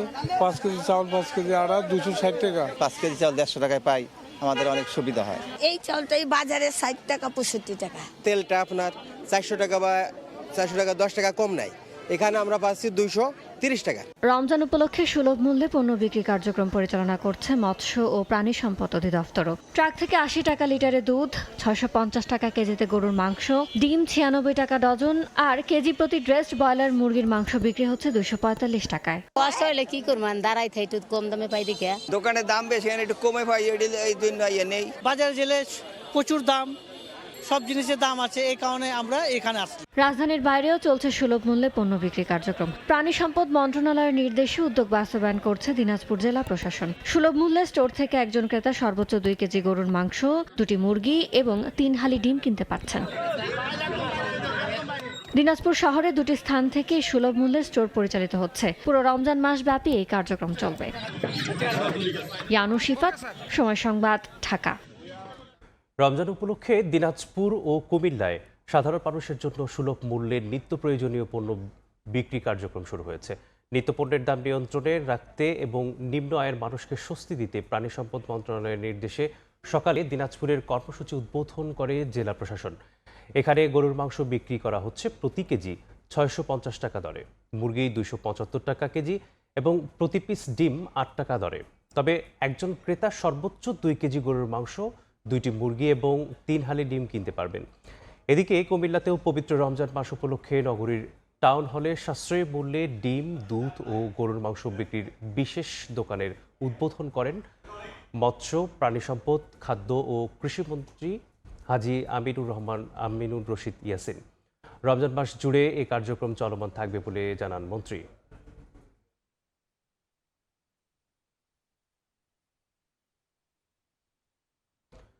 রমজান মাসেই বরিশালের বাজারে চলছে দাম বাড়ানোর প্রতিযোগিতা। সপ্তাহের ব্যবধানে এক একটি পণ্যের দাম বেড়েছে 100 টাকা পর্যন্ত। ফলের বাজার থেকে শুরু করে সবজির বাজার সবখানে অস্থিরতা। ব্যবসায়ীদের অভিযোগ, চাহিদার চেয়ে আমদানি কম থাকায় দাম বাড়েছে। অন্যদিকে প্রশাসন বলছে ভোক্তাদের স্বস্তি দিতে মাঠ পর্যায়ে কাজ করছে বাজার মনিটরিং টিম। সুজয় দাসের ছবিতে মেহেদী হাসান বাপ্পি রিপোর্ট। চলছে সিয়াম সাধনার মাস মাহে রমজান, অথচ বরিশালের বাজারে প্রশান্তির বদলে বইছে অস্থিরতার হাওয়া। খেজুর, ফল ও সবজির অস্বাভাবিক দাম বৃদ্ধিতে নাভিশ্বাস উঠেছে সাধারণ মানুষের। কয়েকদিনের ব্যবধানে প্রতিটি পণ্যের দাম বেড়েছে 40 থেকে 100 টাকা পর্যন্ত। বর্তমান বাজারে সাধারণ মানের খেজুরও বিক্রি হচ্ছে 300 টাকার উপরে। ফলের বাজারেও একই চিত্র। আঙুর, আপেল, কমলা কিংবা মাল্টা সব ফলের দামই কেজি প্রতি 300 টাকার উপরে। ইফতারের অন্যতম উপকরণ লেবুর হালিও পৌঁছেছে 80 টাকায়। শুধু ফল নয়, সবজির বাজারেও আগুন। বেগুন 100 টাকা থেকে 120 টাকা, আর কাঁচামরিচ বিক্রি হচ্ছে 200 থেকে 250 টাকা কেজি দরে। মাছ ও মাংসের বাজারে গিয়েও স্বস্তি নেই নিম্ন ও মধ্যবিত্তের। তবে কম সরবরাহের অজুহাত ব্যবসায়ীদের। প্রত্যেকটা পণ্যের উপরে ফলের 50 টাকা থেকে 40-50 টাকা বাড়তি কেজি প্রতি। রোজার দিন একটু ফল ইফতার করবো, সেটা কল্পনাই করা যায় না এখন। একটা মালের দাম যদি 3000 টাকা, সরকারের ভ্যাট দিতে হয় 3200 টাকা, এই জন্য ফলের দাম বেশি। এই 60 টাকা হালি হয়, এই লেবু এত রস নাই, কিছু না। এসে দেখে 120 টাকা বেগুনের দাম, আইয়ে দেখে বেগুন কেনা আমার পক্ষে সম্ভব না। শীতে অনেক মুরগি নষ্ট হয়েছে, যার কারণে যার খামার আছে যার খামার ছিল লস খাইয়ে সে মুরগিটা উঠায় নাই। আর বর্তমানে বাচ্চার দামটা অনেক বেশি, এটাও একটা কারণ। রোজায় মানুষের চাহিদা থাকে বেশি, তো এই জন্য মনে করেন মানুষের কাছে মনে হইতেছে মালের দামটা বাড়ছে, কিন্তু আসলে খেজুরের দামটাও আমরি অতটা বাড়ে নাই। এদিকে গত মঙ্গলবার থেকে নগরীতে টিসিবির পণ্য বিক্রি শুরু হলেও চাহিদার তুলনায় অপ্রতুল। ডাল, ছোলা ও তেলের দামও বাড়তি। তবে প্রশাসনের পক্ষ থেকে নিয়মিত বাজার মনিটরিং করা হচ্ছে জানিয়েছেন জেলা প্রশাসক। ভোক্তা অধিকারকে সাথে নিয়ে আমরা কাজ করছি। আর এছাড়াও আমাদের পণ্যের মান ঠিক আছে কিনা, মানের তুলনায় দাম ঠিক আছে কিনা সেটা জানার জন্য আমরা দেখছি যে কত দাম দিয়ে কিনে নিয়ে এসছেন এবং কত দামে বিক্রি করছেন। ব্যবসায়ীদের তথ্য মতে রমজান উপলক্ষে বাজারের বেশিরভাগ ভোগ্যপণ্যের দাম বেড়েছে 40 থেকে 70%। মেহেদী হাসান বাপ্পি, সময় সংবাদ, বরিশাল। রাজশাহীতে রমজানের বাজার তদারকির সময় ব্যবসায়ী কর্তৃক ম্যাজিস্ট্রেটের হয়রানির শিকারের প্রতিবাদে মানববন্ধন করেছে ক্যাম্প। সকালে সাহেববাজার 0 পয়েন্ট এলাকায় মানববন্ধন করে বক্তারা বলেন, 18 ফেব্রুয়ারি রাজধানীর চকবাজারের মৌলভীবাজার এলাকায় দ্রব্যমূল্য পরিস্থিতি তদারকি করতে অভিযান চালান জাতীয় ভোক্তা অধিকার সংরক্ষণ অধিদপ্তরের আব্দুল জব্বার মণ্ডল। এ সময় অনিয়মের প্রমাণ পাওয়ায় মেসার্স দেওয়ান ট্রেডার্সকে 5000 টাকা জরিমানা করা হয়। এ নিয়ে মোহাম্মদ আলী ভুট্টো নামে এক ব্যক্তি ব্যবসায়ী সমিতির সভাপতির পরিচয়ে ম্যাজিস্ট্রেটকে হুমকি দেন এবং অন্য ব্যবসায়ীদের ডেকে মব সৃষ্টির চেষ্টা করেন। ঘটনাটির একটি ভিডিও ছড়িয়ে পড়ে সামাজিক যোগাযোগ মাধ্যমে। এই ঘটনার সুষ্ঠু বিচার ও দৃষ্টান্তমূলক শাস্তির দাবি জানান মানববন্ধনকারীরা। রমজানের দ্রব্যমূল্যের বাজার তদারকিতে এবার মাঠে নামলেন স্বয়ং সংসদ সদস্য। চট্টগ্রামের রিয়াজউদ্দিন বাজারের ক্যাবের বাজার তদারকিতে যোগ দেন চট্টগ্রাম ৯ আসনের সংসদ সদস্য আবু সুফিয়ান। পবিত্র রমজানে মুনাফা কম করে সাধারণ মানুষকে স্বস্তি দিতে ব্যবসায়ীদের প্রতি আহ্বান জানান তিনি। রমজানে লাগামহীন নিত্যপণ্যের বাজার, দ্রব্যমূল্যের ঊর্ধ্বগতিতে বিপাকে ক্রেতারা। রোববার দুপুরে চট্টগ্রামে বাজার তদারকিতে মাঠে নামেন চট্টগ্রাম ৯ আসনের সংসদ সদস্য আবু সুফিয়ান। ক্যাবের উদ্যোগে এই কর্মসূচিতে ব্যবসায়ী ও নেতাদের সঙ্গে কথা বলেন তিনি। এর আগে দ্রব্যমূল্য সহনীয় রাখতে এক মানববন্ধনে তিনি বলেন, সরকার সুষ্ঠু বাজার ব্যবস্থাপনার উপর জোর দিচ্ছে। এ সময় ব্যবসায়ীদের মুনাফা কম করে সাধারণ মানুষকে স্বস্তি দেওয়ার আহ্বান জানান তিনি। একটি ন্যূনতম লাভের পরিমাণ নির্দিষ্ট করে আপনারা মানুষকে একটু স্বস্তি দেন। পর্যাপ্ত সরবরাহের পরও দামের কারসাজিতে দ্রব্যমূল্য বৃদ্ধির অসাধু ব্যবসায়ীদের সিন্ডিকেট ভেঙে দেওয়ার কথা জানায় ক্যাব। রমজান ইতিমধ্যে বেশ কয়েকদিন পার হয়ে গেছে। আগামী যে কয়েকদিন আছে এই কয়েকদিনের জন্য উদ্যোগপূর্ণ নিয়ে কোনো ধরনের কৃত্রিম সংকট তৈরি করা না হয়। এদিকে সকালে নগরীর পাহাড়তলির মুরগির বাজার তদারকি করে ভোক্তা অধিকার সংরক্ষণ অধিদপ্তর। এ সময় মূল্য তালিকা প্রদর্শন না করা, ক্রয়মূল্যের সঙ্গে বিক্রয় মূল্যের বড় ব্যবধান থাকায় 4 দোকানদারকে 24,000 টাকা জরিমানা করা হয়। সময় সংবাদ, চট্টগ্রাম। জাট্টাক সংরক্ষণ ও উৎপাদন বাড়াতে মার্চ ও এপ্রিলে মেঘনা, তেঁতুলিয়া সহ ইলিশের 6টি অভয়াশ্রমে সব ধরনের মাছ ধরা নিষেধ। কর্মহীন এই 2 মাসে জীবিকা ও ঋণ নিয়ে দুশ্চিন্তায় পটুয়াখালীর জেলেরা। এ কারণে যথাসময়ে সরকারি সহায়তা নিশ্চিতের দাবি তাদের। এদিকে নিষেধাজ্ঞা সফল করতে সব ধরনের প্রস্তুতি নেওয়া হয়েছে বলে জানায় মৎস্য বিভাগ। মোহাম্মদ মনির হোসেন বাদলের পাঠানো তথ্য ও সুজন দামের ছবি নিয়ে রিপোর্ট। 1 মার্চ থেকে 30 এপ্রিল এ 2 মাস দেশের 6টি অভয়াশ্রমে সব ধরনের মাছ ধরা নিষেধ। জাটকা সংরক্ষণ ও উৎপাদন বাড়াতে প্রতি বছর এ নিষেধাজ্ঞা দেয়া হয়। এ সময় মাছ শিকার, সংরক্ষণ, পরিবহন ও বিপণনও নিষিদ্ধ। নিষেধাজ্ঞা শুরু হতে 1 সপ্তাহ সময় নেই। এরপর আর নদীতে জাল ফেলতে পারবে না জেলেরা। এরই মধ্যে পটুয়াখালীর অনেক ঘাটে ট্রলার ভিড়তে শুরু করেছে। কর্মহীন এ 2 মাস জীবিকা ও ঋণ নিয়ে দুশ্চিন্তায় জেলেরা।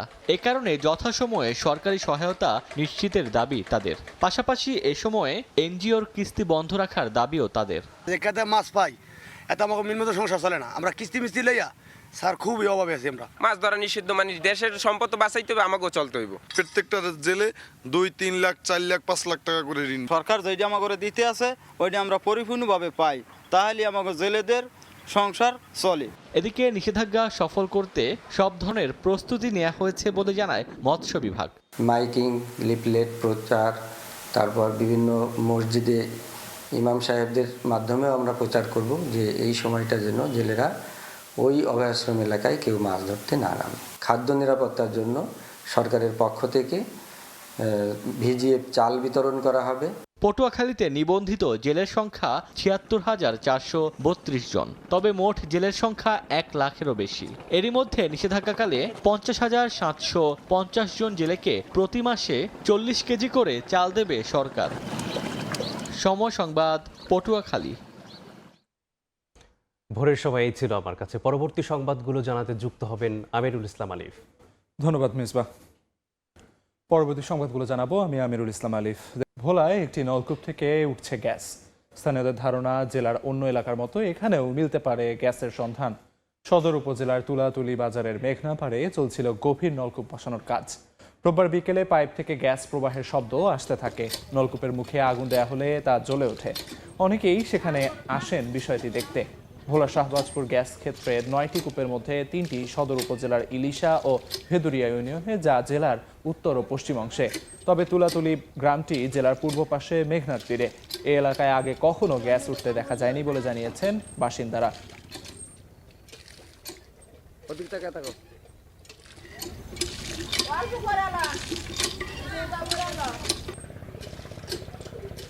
এটার ভিতরে গড় গড় গড় ডাক দেয় আর শব্দ। গ্যাসের যখন আইলে যখন চাপ দিছে ওই গ্যাসের মতন আগুন উপর দিয়ে করতে আছে। মিস্ত্রিরা ইয়া করিয়া অনেক চেষ্টা করে দেয়, পানি ওঠে না। পরে গ্যাস লাইট না দেয়া এটা তো আগুন ওঠে। আমরা চাপা চাইছি, যত দেখি চাপি আর গ্যাস লাইট দিয়া ধরি তত আগুন উপরের দিকে বেশি করে উঠতেছে। শেরপুরের নখলায় অবৈধভাবে পাচারের সময় 980 বস্তা ইউরিয়া সার জব্দ করা হয়েছে। রোববার বিকেলে উপজেলার উত্তরবাজার এলাকার আলাদা দুটি স্থানে অভিযান চালায় উপজেলা কৃষি কর্মকর্তা। এ সময় পুলিশের সহায়তায় দুটি ট্রাক থামানো হয়। এতে বিপুল পরিমাণ ইউরিয়ার বস্তা পাওয়া যায়।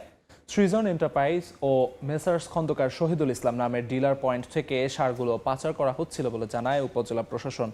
এ বিষয়ে আইনগত ব্যবস্থা নেওয়ার কথা জানিয়েছে পুলিশ।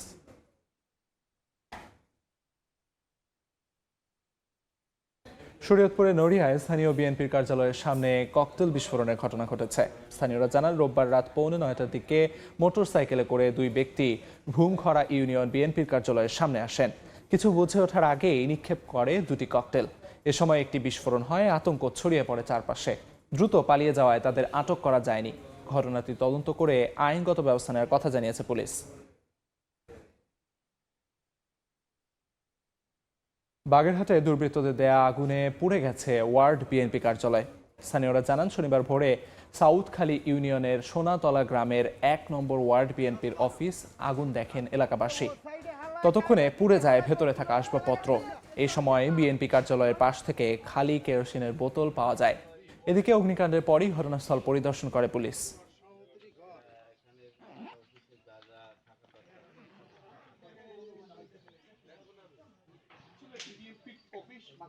21শে ফেব্রুয়ারি প্রথম প্রহরে শহীদ মিনারে শ্রদ্ধা নিবেদনের সময় ব্রাহ্মণবাড়িয়া 2 আসনের সংসদ সদস্য রুমিন ফারহানাকে বাধা দেওয়ার ঘটনায় 150 জনের বিরুদ্ধে মামলা করা হয়েছে।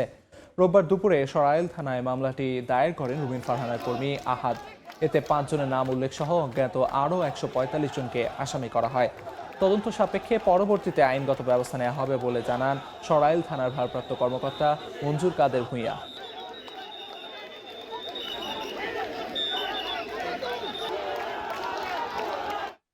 ওখানে যারা মব করেছে তারা কেউ অপরিচিত নয়।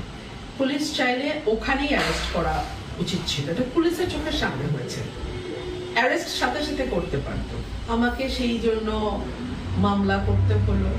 এখন মামলা করার পরে অ্যারেস্ট হবে কিনা আমি তাও জানি না, কারণ আমাদের একটা কালচার তৈরি হয়েছে যে পুলিশ আসলে দলীয় বাহিনীর মতো, প্রশাসন দলীয় বাহিনীর মতো কাজ করে।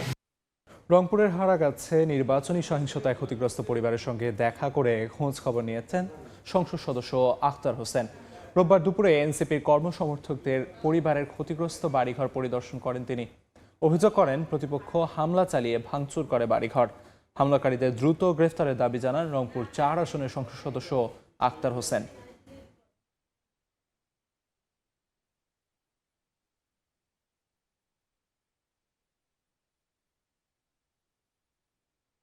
নওগাঁয় বিয়ে বাড়ি থেকে তরুণীকে ডেকে নিয়ে সংঘবদ্ধ ধর্ষণের অভিযোগ উঠেছে।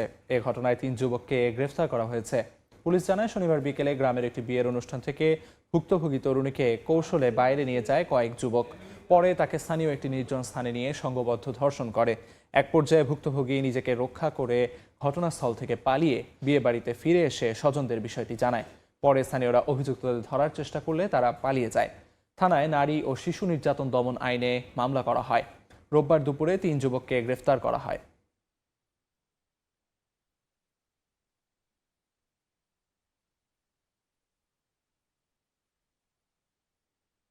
নেত্রকোনায় বিএডিসি বিভাগের পরিত্যক্ত ভবনের ছাদ ধসে হতাহতের ঘটনায় 6 মাস পর অনুদানের চেক পেলেন শ্রমিকরা।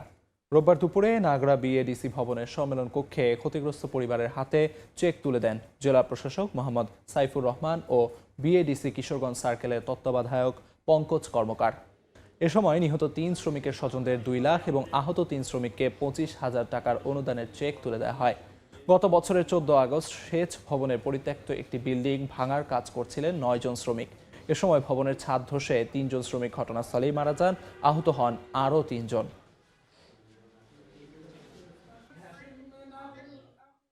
বান্দরবানে 3,30,000 পিস ইয়াবা সহ একজনকে আটক করা হয়েছে। রোববার ভোরে নাইক্ষংছড়ি ভূমঘরের কাঁকড়া ব্রিজ এলাকা আলাদা দুটি অভিযান চালায় বিজিবি। এ সময় বসির আহমেদ নামে এক ব্যক্তিকে ইয়াবা সহ আটক করা হয়। এর আগে শুক্রবার রাতে বাঁশঝাড় এলাকায় অভিযান চালিয়ে জব্দ করা হয় আরও কিছু ইয়াবা। আটককৃত ব্যক্তির বিরুদ্ধে মামলা দায়েরের প্রক্রিয়া চলমান রয়েছে। সীমান্তে সুরক্ষার পাশাপাশি মাদক ও চোরাচালান প্রতিরোধে অভিযান অব্যাহত থাকবে বলে জানায় বিজিবি।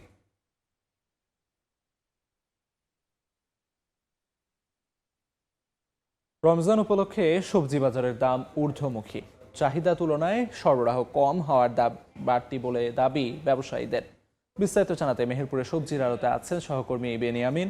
সরাসরি যাচ্ছি তার কাছে। রমজানের শুরুতেই যে সবজি বাজারের ঊর্ধ্বমুখিতা ছিল তা কিন্তু কিছুটা ধীরে ধীরে কমতে শুরু করেছে। তো সেক্ষেত্রে বেশ কিছু সবজি রয়েছে যা এখনো ক্রেতাদের নাগালের বাইরে।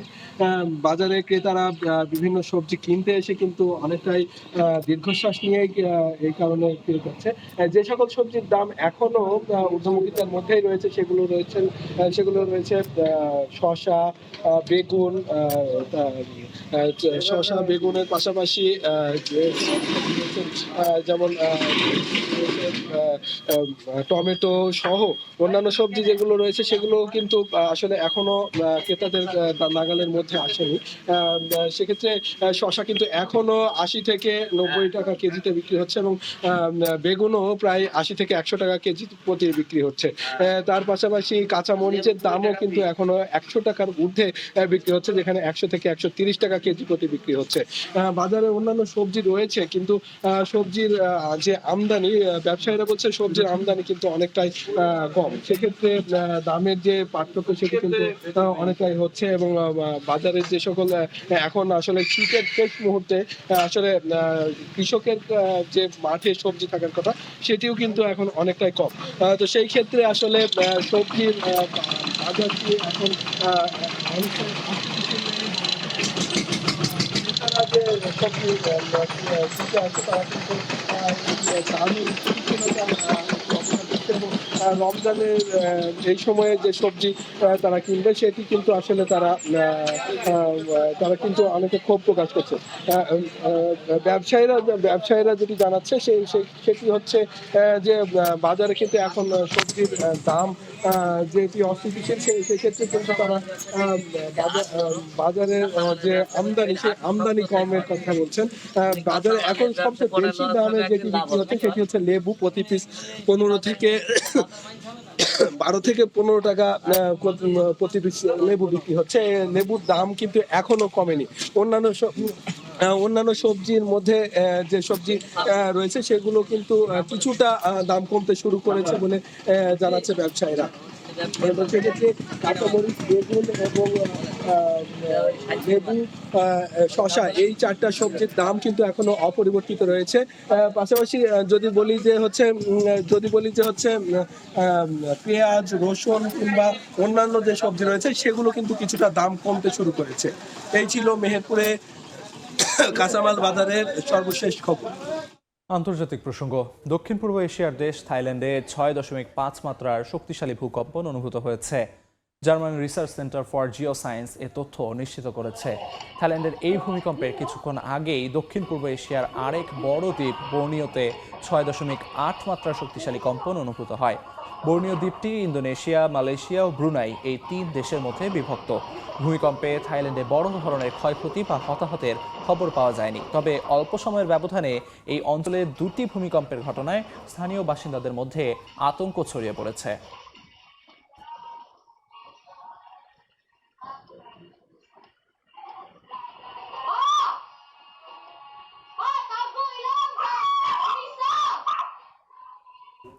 সাত 7.1 মাত্রা শক্তিশালী ভূমিকম্পে কেঁপে উঠল মালয়েশিয়া। স্থানীয় সময় সোমবার German research centre for geo sciences and citizen seismographic network raspberry shake জানায়, সাবা অঙ্গরাজ্যের কুদাত অঞ্চলের 633 কিলোমিটার গভীরে ভূমিকম্পটি আঘাত হানে। এখনও ক্ষয়ক্ষতির তথ্য পাওয়া যায়নি। কোদাবেলুদ, কুদাত, বান্ডাও ও পেতাগাসে অঞ্চলের বাসিন্দারাও কম্পন অনুভব করেছেন।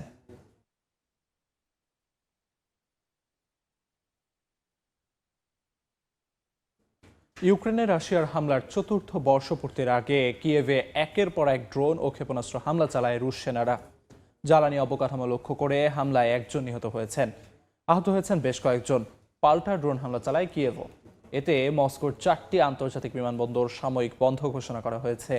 এদিকে রুশ জেনারেলের ওপর হামলায় ব্রিটিশ গোয়েন্দাদের সম্পৃক্ততার অভিযোগ তুলেছে রাশিয়ার ফেডারেল সিকিউরিটি সার্ভিস। স্থানীয় সময় রোববার ইউক্রেনের জ্বালানি অবকাঠামো লক্ষ্য করে রাশিয়া 50টি ব্যালিস্টিক ও ক্রুজ ক্ষেপণাস্ত্র এবং 297টি ড্রোন ছুড়েছে বলে দাবি করেছে কিয়েভ। প্রেসিডেন্ট ভলোদিমির জেলেনস্কি বলেন, জ্বালানি খাতই ছিল মূল টার্গেট, তবে আবাসিক ভবন ও রেলপথও ক্ষতিগ্রস্ত হয়েছে। পাশাপাশি হতাহতের ঘটনাও ঘটেছে। খার্কিভ ও ওডিসাতেও ড্রোন হামলায় আগুন লাগার ঘটনা ঘটেছে বলে জানায় ইউক্রেন কর্তৃপক্ষ।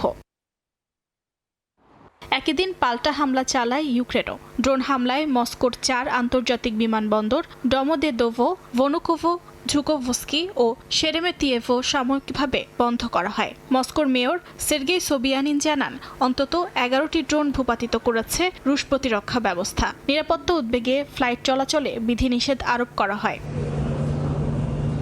এদিকে রাশিয়ার ফেডারেল সিকিউরিটি সার্ভিসের প্রধান আলেকজান্ডার বোর্টনিকভ অভিযোগ করেছেন, রুশ জেনারেল ভ্লাদিমির আলেক্সেয়েভের ওপর হত্যাচেষ্টায় ব্রিটেনের গোয়েন্দা সংস্থার সম্পৃক্ততা রয়েছে। তার দাবি, কিয়েভের গোয়েন্দারা তৃতীয় দেশের সহায়তায় হামলার পরিকল্পনা করে, যদিও এই অভিযোগের পক্ষে বিস্তারিত প্রমাণ প্রকাশ করা হয়নি। অর্জিতা শেহজিন, সময় সংবাদ। গ্রিনল্যান্ডে চিকিৎসা সহায়তা দিতে একটি হাসপাতাল জাহাজ পাঠানোর কথা জানালেন মার্কিন প্রেসিডেন্ট ডোনাল্ড ট্রাম্প। তবে ট্রাম্পের এমন সিদ্ধান্ত সরাসরি নাকচ করে দিয়েছেন গ্রিনল্যান্ডের প্রধানমন্ত্রী ইয়েন্স ফ্রেডেরিক নিলসন। গ্রিনল্যান্ডে সবার জন্য বিনামূল্যে সরকারি স্বাস্থ্যসেবা রয়েছে বলেও জানান তিনি। স্থানীয় সময় রোববার সামাজিক যোগাযোগ মাধ্যম এক্সে গ্রিনল্যান্ডে একটি হাসপাতাল জাহাজ পাঠানোর কথা বলেন মার্কিন প্রেসিডেন্ট ডোনাল্ড ট্রাম্প। ট্রাম্প লেখেন, যুক্তরাষ্ট্র গ্রিনল্যান্ডে একটি দুর্দান্ত হাসপাতাল জাহাজ পাঠাতে যাচ্ছে। যারা অসুস্থ এবং অযত্নে আছে তাদের যত্ন নেয়ার জন্য জাহাজটি পাঠানো হচ্ছে বলে পোস্টে উল্লেখ করেন তিনি। তবে কবে পৌঁছাবে বা সিদ্ধান্তের কারণ কি তা স্পষ্ট নয়। এদিকে ট্রাম্পের এমন সিদ্ধান্ত মানতে নারাজ গ্রিনল্যান্ডের প্রধানমন্ত্রী ইয়েন্স ফ্রেডেরিক। এক ফেসবুক পোস্টে তিনি জানান, গ্রিনল্যান্ডে সবার জন্য বিনামূল্যে সরকারি স্বাস্থ্যসেবা রয়েছে। যুক্তরাষ্ট্রের মতো চিকিৎসার জন্য গ্রিনল্যান্ডে অর্থ খরচ করতে হয় না। সহযোগিতার দরজা খোলা আছে এবং তার সরাসরি আলোচনার মাধ্যমে হওয়া উচিত বলেও মন্তব্য করেন নিলসন। আর্কটিকের এই দ্বীপটির প্রতি দীর্ঘদিন ধরেই মার্কিন প্রেসিডেন্ট ট্রাম্পের আগ্রহ। গেল জানুয়ারিতে তিনি জোর করে গ্রিনল্যান্ড দখল করবেন না বলে জানান। এরপর ডেনমার্ক ও ন্যাটো মিত্ররা সার্বভৌমত্ব ছাড়বে না জানালে তিনি ভবিষ্যৎ চুক্তির কাঠামো ঘোষণার কথা বলেন। 1 মাস পেরিয়ে গেলেও সেই চুক্তির বিস্তারিত এখনও অস্পষ্ট। অর্জিতা শেহজিন, সময় সংবাদ। মেক্সিকোর মাদক সম্রাট এল মেনচো সামরিক অভিযানে নিহত হয়েছেন বলে জানিয়েছে দেশটির গণমাধ্যম। স্থানীয় সময় রোববার ব্রিটিশ গণমাধ্যম বিবিসির বরাতে এ তথ্য জানা যায়। মেক্সিকোর কুখ্যাত জালিস্কো নিউ জেনারেশন কার্টেলের প্রধান নেমেসিও সেওরা সেরভান্তেস, যিনি এল মেনচো নামে পরিচিত। দেশটির প্রতিরক্ষা মন্ত্রণালয় জানায়, রোববার ভোরে জালিস্কো অঙ্গরাজ্যে পরিচালিত অভিযানের পর গুরুতর আহত অবস্থায় হাসপাতালে নেওয়ার সময় তার মৃত্যু হয়। এর আগে এল মেনচোর গ্রেফতারের তথ্য দিলে $1,50,00,000 পুরস্কার ঘোষণা করেছিল যুক্তরাষ্ট্র।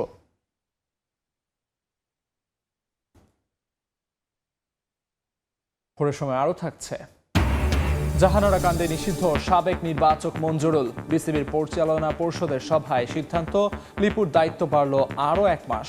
নারী বিপিএল এর প্রথম আসর শুরু 4 এপ্রিল। কুয়েতে শিগগিরই চালু হবে ফ্রিল্যান্স ভিসা সিস্টেম। এতে নির্দিষ্ট ফি দিয়ে স্পন্সর ছাড়াই ইকামা লাগাতে পারবেন প্রবাসীরা। চাকরিদাতা বা মালিক ছাড়াই স্বাধীনভাবে কাজ করতে পারবেন প্রবাসীরা। কুয়েত থেকে মঈন সুমনের রিপোর্টে বিস্তারিত। কুয়েত সরকার দেশটির শ্রমবাজারকে আরও সংগঠিত করার উদ্দেশ্যে ফ্রিল্যান্স ভিসা সিস্টেম চালুর প্রস্তুতি নিচ্ছে। এতে প্রবাসী কর্মীরা নতুনভাবে কাজ করার সুযোগ পাবেন এবং দীর্ঘদিন ধরে চলা ভিসা ট্রেডিং সমস্যার সমাধান হবে বলে আশা করা হচ্ছে। বর্তমান ব্যবস্থায় প্রায় সব প্রবাসীকে কাজ করার জন্য স্থানীয় কোনো মালিক বা স্পন্সর থাকতে হয়, যা অনেক সময় ভিসা ট্রেডিং এবং অবৈধ লেনদেনের কারণে ভোগান্তি পোহাতে হতো শ্রমিকদের। নতুন সিস্টেমে এই সমস্যায় পড়তে হবে না। নতুন ফ্রিল্যান্স ভিসায় নির্দিষ্ট চাকরিদাতা বা মালিক ছাড়াই স্বাধীনভাবে কাজ করতে পারবে। এই ভিসা পেতে বছরে 750 থেকে 1000 কুয়েতি দিনার পর্যন্ত ফি নির্ধারণ হতে পারে। আবেদনকারীরা নির্দিষ্ট নিয়ম মেনে তাদের ঠিকানা, ইমেল, পরিচয় তথ্য ইত্যাদি যাচাইপত্র দিয়ে আবেদন করতে পারবেন। আগামী 2 মাসের মধ্যে আনুষ্ঠানিকভাবে চালু হতে পারে এই ব্যবস্থা। এটি চালু হলে প্রবাসীদের আর টাকা দিয়ে ভিসা টেকারদের মাধ্যমে ইকামা নিতে হবে না। সব নিয়ম ও চার্জ সরকারের মাধ্যমে সরাসরি হবে। উজারাতে আপনি টাকা পেমেন্ট করবেন 1000 এবং কি 750 টাকা দিয়ে, এবং কি নিজের আগামা নিজে লাগাবেন। নিজের স্বাধীন মতো যে কোনো জায়গায় আপনি কাজ করতে পারবেন। এনিওয়ার আপনি যে কোনো জায়গায় কাজ করতে পারবেন। দালালদের দূরত্ব বন্ধ হবে, দালালরা মানুষ আনে ছাড়ি দেয়, কাজ নাই আগামা নাই। গভর্নমেন্ট যদি এটা করিয়ে থাকে আমার দৃষ্টিতে অত্যন্ত ভালো এবং সুন্দর। কুয়েত সরকারের এই ফ্রিল্যান্স ভিসা স্পন্সর ছাড়া কাজের সুযোগ শ্রমবাজারে নতুন পরিবর্তনের পথে বড় ধাপ বলে মনে করা হচ্ছে। এতে সরকারি নিয়ন্ত্রণের মাধ্যমে কাজের পরিবেশ আরও স্বচ্ছ ও প্রতিযোগিতামূলক হবে বলে মনে করছেন সংশ্লিষ্টরা। মঈন সুমন, সময় সংবাদ, কুয়েত। ইতালিতে বেড়ে ওঠা নতুন প্রজন্মের শিশু কিশোরদের বাংলা ভাষা ও সংস্কৃতিতে উদ্বুদ্ধ করতে আয়োজন করা হয় সাংস্কৃতিক অনুষ্ঠান। এতে বিদেশিদের কণ্ঠে শোনা যায় একুশের গান। তাদের গান শুনে মুগ্ধ প্রবাসী বাংলাদেশিরা। ইতালি থেকে হাসান মাহমুদের তথ্যচিত্রের রিপোর্ট। শুধু ইতালিতে বেড়ে ওঠা শিশু কিশোর নয়, বিদেশিদের কাছেও বাংলা ভাষা এবং বাংলা সংস্কৃতি ছড়িয়ে দিতে এক যুগ ধরে এভাবেই অনুষ্ঠান করে যাচ্ছে সঞ্চারী সঙ্গীতায়ন। ভিন্ন সংস্কৃতিতে গড়ে ওঠা বাংলাদেশি শিশু কিশোরদের নিয়ে সঞ্চারী সঙ্গীতায়ন প্রতি বছরের মতো এবারও অমর একুশে উপলক্ষে আয়োজন করে সাংস্কৃতিক সন্ধ্যার। বাংলা ভাষায় গাইলেন বিদেশি নাগরিকরা, তাদের কণ্ঠে পরিবেশিত হয় একুশের গান।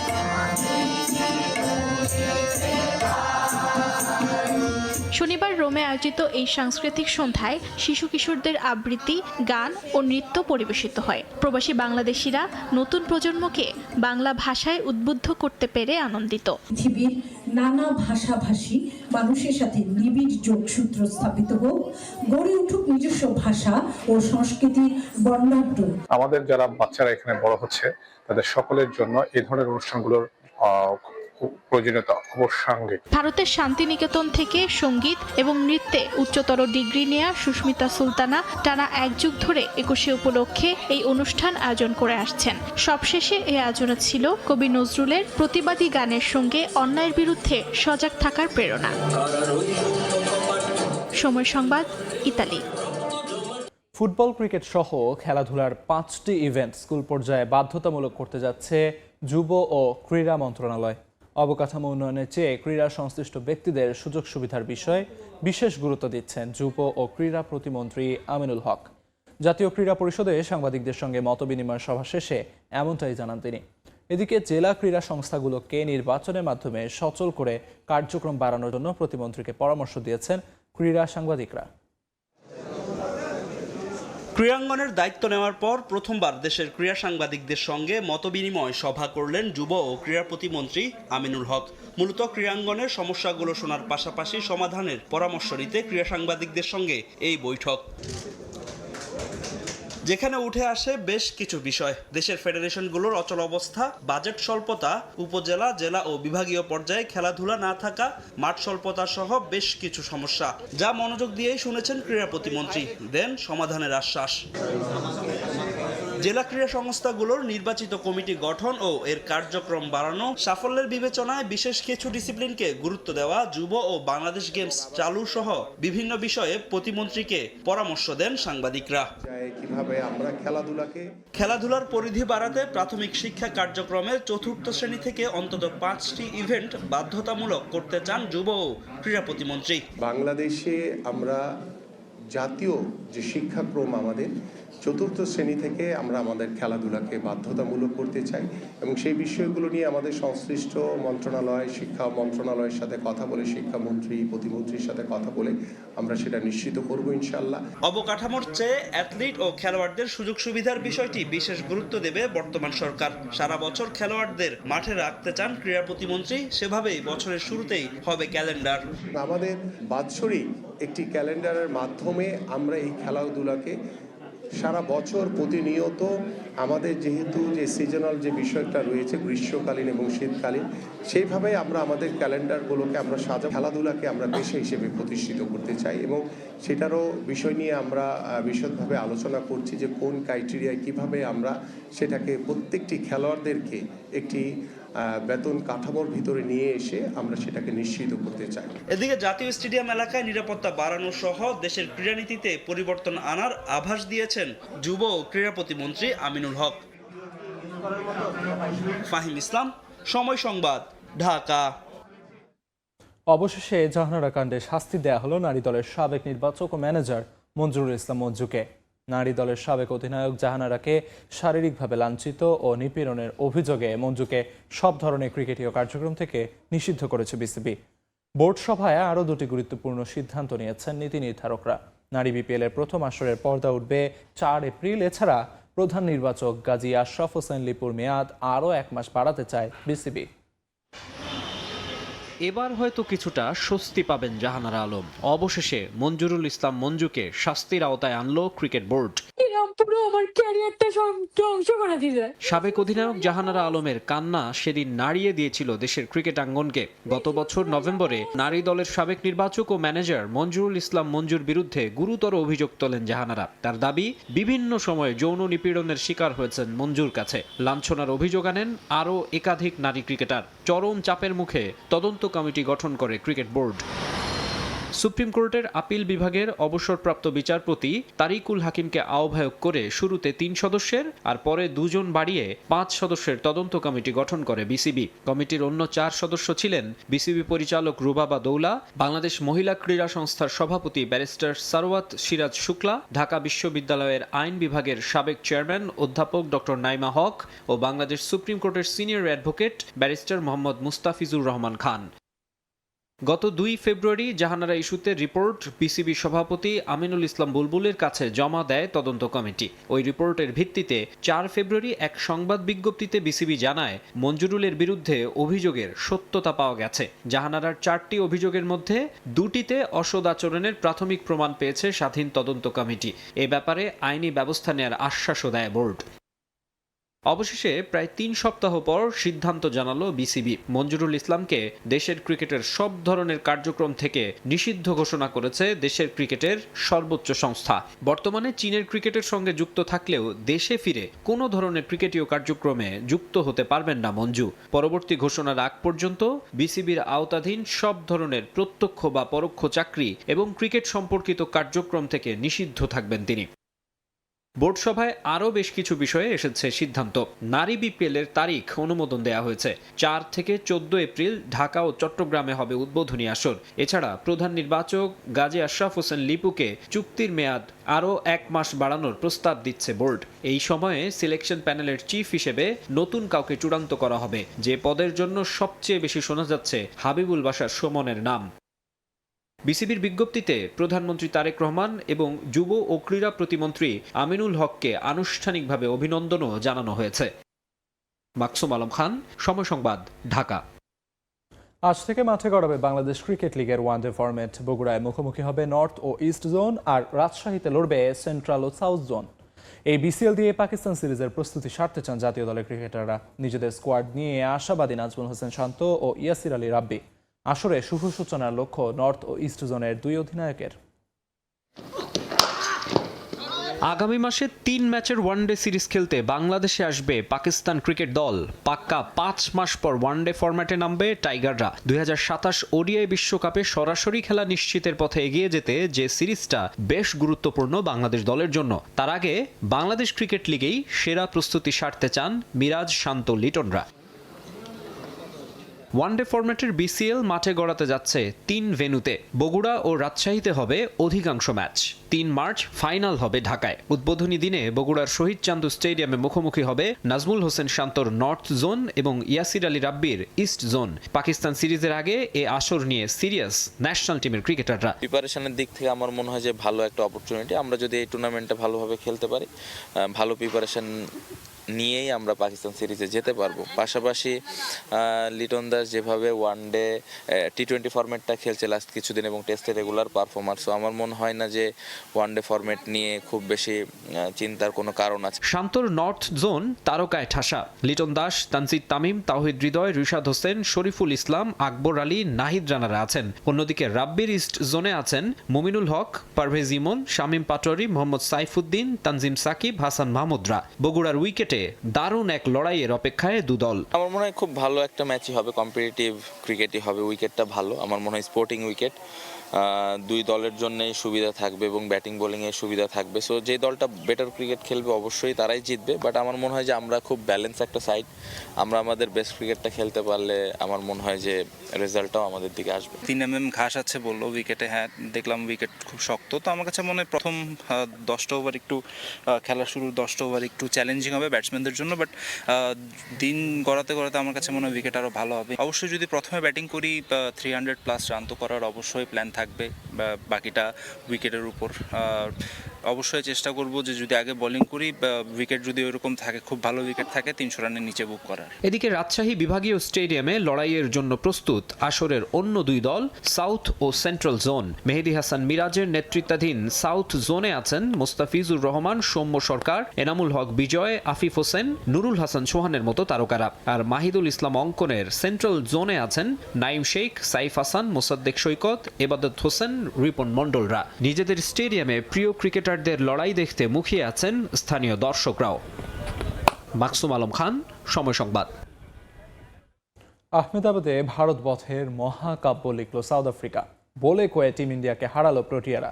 ৭৬ রানের জয় পেল মার্করাম বাহিনী। শুরুতে ব্যাট করে মিলার, ব্রাভিস এবং স্টার্পসের কৃতিত্বে ১৮৭ রান করে সাউথ আফ্রিকা। জবাবে নিয়মিত বিরতিতে উইকেট হারিয়ে ১১১ রানেই অল আউট গৌতম গম্ভীর শিষ্যরা। ম্যাচ সেরা হয়েছেন ডেভিড মিলার।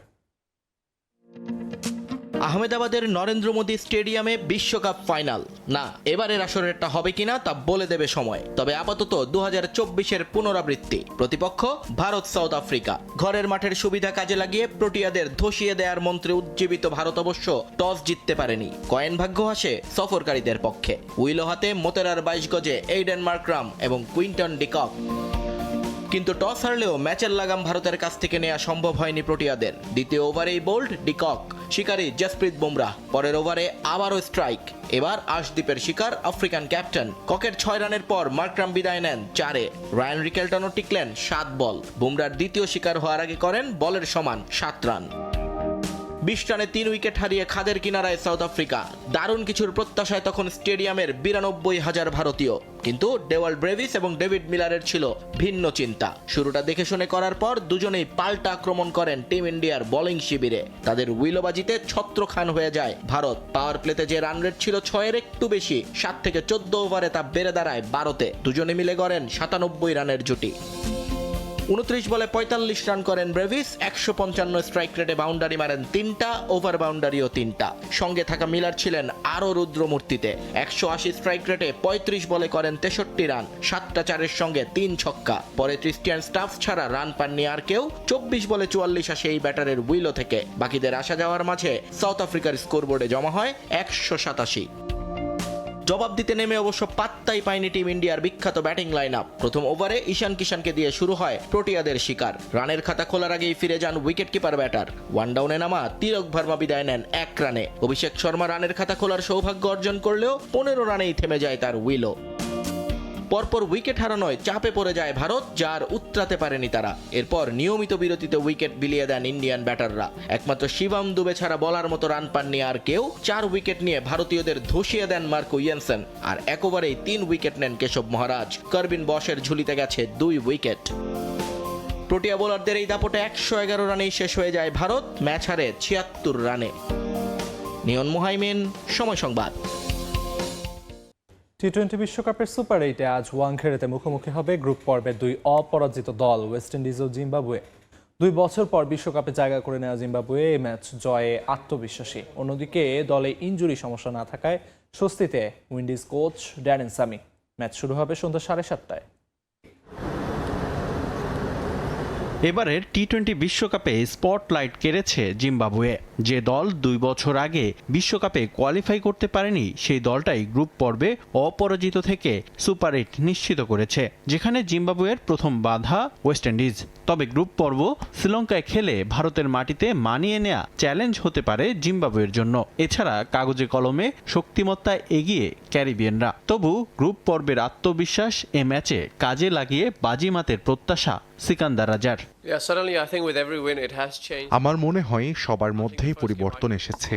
ফলাফল যাই হোক না কেন, আমি মনে করি না সেটা কন্ডিশনের সঙ্গে মানিয়ে নিতে না পারার কারণ হবে। ছোট মাঠ বা অন্য কিছু নিয়ে উদ্বিগ্ন হওয়ার কিছু নেই, কারণ দুই দলের জন্যই অবস্থা একই থাকবে। আমরা চাই জিম্বাবুয়ের সেরা পারফরম্যান্স। ওয়াংখেড়ে 22 গজে এই আসরে দুটি ম্যাচ খেলেছে ওয়েস্ট ইন্ডিজ, তাই ভেন্যু সুবিধায় কিছুটা এগিয়ে থাকবে ক্যারিবীয়রা। এই ম্যাচের আগে ইনজুরি সমস্যা না থাকায় জয় নিয়ে আশাবাদী ড্যারেন সামি, তবে ম্যাচটা সহজভাবে নিচ্ছেন না উইন্ডিজ কোচ। আমাদের জন্য ভালো দিক হলো সবাই এখন খেলার জন্য প্রস্তুত। সুপার 8-এ যাওয়ার আগে সবাই এটাই চাইবে। এটা জেনে আমি খুশি যে আমার সব সৈনিক মাঠে নামার জন্য প্রস্তুত। আমার মনে হয় জিম্বাবুয়ে দারুণভাবে নেতৃত্ব পাচ্ছে। সিকান্দার রাজা খুব আত্মবিশ্বাসী, আর সে নিজেই উদাহরণ তৈরি করে দলকে নেতৃত্ব দেয়। ম্যাচের জন্য আমি সত্যিই মুখিয়ে আছি। টুর্নামেন্টে দুই দলই এখনো হারেনি। শেষ পর্যন্ত ওয়েস্ট ইন্ডিজই জয়ী হবে বলে আশা করি। টি-20 ফরম্যাটে মুখোমুখি 4 ম্যাচের 3টিতে জয় পেয়েছে ওয়েস্ট ইন্ডিজ, আর একটিতে জয় জিম্বাবুয়ের। রিফাতুল ইসলাম মিরন, সময় সংবাদ। রাইজিং স্টার্স নারী এশিয়া কাপের খবর। শিরোপা ছোঁয়া হলো না বাংলাদেশের। 46 রানের জয়ে চ্যাম্পিয়ন হলো ভারতের নারীরা। টস জিতে শুরুতে ব্যাট করে নির্ধারিত ওভারে 7 উইকেটে 134 রান করে ভারত। জবাবে 88 রানেই গুটিয়ে যায় বাংলাদেশের ইনিংস। প্রথমবার আয়োজিত টুর্নামেন্টে শিরোপা জিতল ভারত নারী এ দল। টি-20তে 135 রান খুব বড় লক্ষ্য নয়, তবে নারী ক্রিকেটে এই স্কোরটাও অনেক বড় হয়ে যায়। দেখে শুনে ব্যাট করলে 120 বলে 135 করাটা কঠিন ছিল না, কিন্তু প্রতিপক্ষ ভারত বলেই হয়তো কিছুটা চাপের মুখে পড়ে বাংলাদেশ নারী এ দল, আর ফাইনালের চাপটা নিতে পারল না টাইগ্রেসরা। অথচ সুযোগ ছিল ভারতকে মুখ্যম জবাব দেয়ার। শেষ পর্যন্ত আর হলো কই, আক্ষেপ আর হতাশা সঙ্গী লাল সবুজদের। 135 রানের টার্গেটে ব্যাট করতে নেমে শুরুটাও খারাপ হয়নি বাংলাদেশের। পাওয়ার প্লেতে 1 উইকেট হারিয়ে 36 রান তোলে দল। দারুণ ব্যাট করছিলেন শারমিন ও শামীমা, কিন্তু ছন্দ ধরে রাখতে পারেননি। উইকেট পতনের মিছিলে যোগ দিতে থাকেন বাংলাদেশ ব্যাটাররা। শেষ পর্যন্ত সেই ধারা অব্যাহতই থাকে, ফলে জয়ের মুখ আর দেখা হয়নি বাংলাদেশের মেয়েদের। দলের হয়ে সর্বোচ্চ 20 রান করেন ওপেনার শামীমা সুলতানা, 18 রান আসে শারমিন সুলতানার ব্যাটে। ফাহিমা খাতুন ছিলেন এই টুর্নামেন্টে বাংলাদেশের সর্বোচ্চ রান সংগ্রাহক। গুরুত্বপূর্ণ দিনে তার উপর ভরসা ছিল দলের। পারলেন না আস্থার প্রতিদান দিতে, আউট হন 14 রান করে। 10 রান আসে সাদিয়া আক্তারের ব্যাট থেকে। বাকি ব্যাটারদের কেউই 10-এর কোটা পার করতে পারেননি। ভারতের সবচেয়ে সফল বোলার প্রেমা রাওয়াত 3টি উইকেট নিয়েছেন তিনি। 2টি করে উইকেট নেন সোনিয়া ও তানুজা। এর আগে টস জিতে ব্যাট করতে নেমে শুরুটা ভালো হয়নি ভারতেরও। মাত্র 44 রানে 4 উইকেট হারিয়ে চাপেই পড়ে রাধার দল, কিন্তু পঞ্চম উইকেট জুটিতে চাপ সামলে নেন দলনেতা রাধা যাদব ও তেজাল হাসাবনিস। অভিজ্ঞতা আর দক্ষতার পরিচয় দেন দুই ব্যাটার। দুই দলে দুইজন মিলে গড়েন 69 রানের জুটি। তাতেই বাড়তে থাকে দলীয় সংগ্রহ। ফাহিমা খাতুনের বলে আউট হওয়ার আগে 30 বলে 36 রান করেন রাধা। অন্যদিকে শেষ পর্যন্ত খেলে যান তেজাল। ব্যক্তিগত অর্ধশতক পূরণের পর 51 রানে অপরাজিত থাকেন তিনি। মাত্র 34 বল থেকে আসে তার এই রান। এছাড়া 19 রান আসে দীনেশ বৃন্দার ব্যাট থেকে। বাংলাদেশের হয়ে সর্বোচ্চ 4 উইকেট নেন ফাহিমা খাতুন। হাতের নাগালে থাকা ম্যাচ যখন বের করে নিয়ে যায় প্রতিপক্ষ, তখন হতাশ হয়ে অবাক দৃষ্টিতে চেয়ে থাকা ছাড়া কিছুই করার থাকে না। যা হয়েছে বাংলাদেশের বেলায়। দর্শক হয়ে ভারতের শিরোপা উৎসব দেখতে হলো বাংলাদেশের মেয়েদের। তারেক হাসান শিমুল, সময় সংবাদ। সিডনির তীব্র গরমের সঙ্গে মানিয়ে নেওয়ার চেষ্টা করছে বাংলাদেশ নারী ফুটবল দল। সবার সঙ্গে বোঝাপড়া বেশ ভালো হওয়ায় অনুশীলন সেশন উপভোগ করছেন সুইডেন প্রবাসী আনিকা রানিয়া। মিশন অস্ট্রেলিয়ার প্রস্তুতি নিয়ে সন্তুষ্ট এই ফুটবলার। প্রতিপক্ষ শক্তিশালী হলেও নিজেদের সেরাটা দিয়ে পারফর্ম করতে চান আনিকা। এদিন 11 জন করে 2 দলে ভাগ হয়ে প্রীতি ম্যাচ খেলেছেন ফুটবলাররা। প্রস্তুতি ম্যাচের মধ্য দিয়ে দলের কম্বিনেশন ঠিক করতে চায় কোচিং স্টাফ। সিডনির সকালে শুরুটাই গুড়ি গুড়ি বৃষ্টি। তবে নারী এশিয়ান কাপের মূল পর্ব শুরুর আগে প্রস্তুতিতে কোনো ছাড় দিতে নারাজ ফুটবলাররা। ভ্যালেন্টাইন স্পোর্টস পার্কে সকাল 8টা থেকে শুরু হয় অনুশীলন। ভ্রমণ ক্লান্তি এরই মধ্যে কেটে গেছে ফুটবলারদের। দ্বিতীয় দিনে তাই উজ্জীবিত নারী দল। এদিন অনুশীলনে ফুটবলারদের দ্রুত ট্রানজিশন ও বল নিয়ন্ত্রণের কৌশলের উপর বেশি জোর দিয়েছেন কোচ পিটার বাটলার। অনুশীলনের পর ম্যাচ আবহে 11 জন করে দুদলে ভাগ হয়ে প্রীতি ফুটবল ম্যাচে অংশ নেন আফিদারা। ম্যাচে বিভিন্ন পজিশনে ফুটবলারদের ঘাটতি ও উন্নতির জায়গাগুলো খুঁজে দেখেছেন কোচিং স্টাফ। আসলে বাংলাদেশের 3 প্রতিপক্ষ চীন, উত্তর কোরিয়া ও উজবেকিস্তান বেশ শক্তিশালী হওয়ায় সতর্ক বাটলার। প্রতিপক্ষের সঙ্গে লড়াইয়ের মানসিকতা ধরে রেখে চাপমুক্ত থেকে ফুটবলাররা যেন পারফর্ম করতে পারেন সেদিকেই গুরুত্ব দিচ্ছেন তিনি। পরে স্ট্রেংথ অ্যান্ড কন্ডিশনিং কোচের অধীনে জিম সেশনে অংশ নেন ফুটবলাররা। ঢাকার চেয়ে সিডনির গরম কিছুটা বেশি হয় মানিয়ে নেয়ার চেষ্টা চলছে ফুটবলারদের। বাংলাদেশ দলে মাতসুসিমা সুমাইয়ার পর দ্বিতীয় প্রবাসী ফুটবলার সুইডেন প্রবাসী আনিকা রানিয়া। যাওয়ার আগে কোচ পিটার বাটলার জানিয়েছিলেন আনিকা যোগ দেয় শক্তি বেড়েছে লাল সবুজের। এরই মধ্যে সতীর্থদের সঙ্গে বেশ মানিয়েও নিয়েছেন তিনি। তবে গরমের সঙ্গে মানিয়ে নিতে নাকি কিছুটা কষ্ট হচ্ছে তার। মূল মিশনের আগে সবার কাছে দোয়া চেয়েছেন Anika. But we're getting used to it and it's getting better every day. I'm staying with Afida again and we're having much fun here in Sydney and yeah, the team bonding is getting better. To be honest, it feels the same. For me, it's hard with the weather. I'm still getting used to the weather and it's hotter here than in Bangladesh. সবাই দোয়া করবেন। আগামী 27 ফেব্রুয়ারির আগ পর্যন্ত এই Valentine sports পার্কে অনুশীলন চলবে বাংলাদেশ জাতীয় নারী ফুটবল দলের। পারভিন আক্তার, সময় সংবাদ। প্রযুক্তি নির্ভরতা কমানো ও অসামাজিক কর্মকাণ্ড থেকে তরুণ প্রজন্মকে রক্ষায় চট্টগ্রাম সিটি কর্পোরেশনের 41টি ওয়ার্ডে 41টি খেলার মাঠের ঘোষণা দিয়েছিলেন মেয়র। ঘোষণা বাস্তবায়নে নগরীর হালি শহরে 1,70,00,000 টাকা ব্যয়ে নির্মিত হলো বিশ্বমানের খেলার মাঠ। 40,000 বর্গফুটের মাঠে রয়েছে ওয়াকওয়ে, কিডস জোন সহ শিশু কিশোরদের জন্য নানা সুযোগ সুবিধা। 40,000 বর্গফুটের বিশাল দৃষ্টিনন্দন ও নজরকাড়া মাঠ, চারিদিকে 7 ফুট প্রশস্তের নান্দনিক ওয়াকওয়ে, পাশে 5 ফুট প্রশস্ত মন জুড়ানো বাগান, ব্যয় 1,70,00,000 টাকা। শিশু কিশোর ও তরুণদের সুস্থ বিকাশে আধুনিক মানের খেলার মাঠ নির্মাণ করা হয়েছে চট্টগ্রাম নগরীর হালিশহর এইচ ব্লক আবাসিক এলাকায়। এই ধরনের মাঠগুলো আমরা করার যে মূল উদ্দেশ্য সেটি হচ্ছে এলাকাবাসী সুস্থ দেহে সুন্দরবন, তারা যাতে সুন্দর করে, মা বোনেরা এখানে অনেক সময় অনেক কারণে হাঁটতে পারে না, তারা এখন হাঁটতে পারার একটা সুযোগ আছে এবং বাচ্চাদের একটা সুযোগ তৈরি হয়ে গেছে, কারণ অনেক সময় বাচ্চারা অনেক দূর দূরান্তে গিয়ে শিশু পার্কে যায়, এখানে তারা এসে কিছুটা হলো এনজয় করতে পারবে।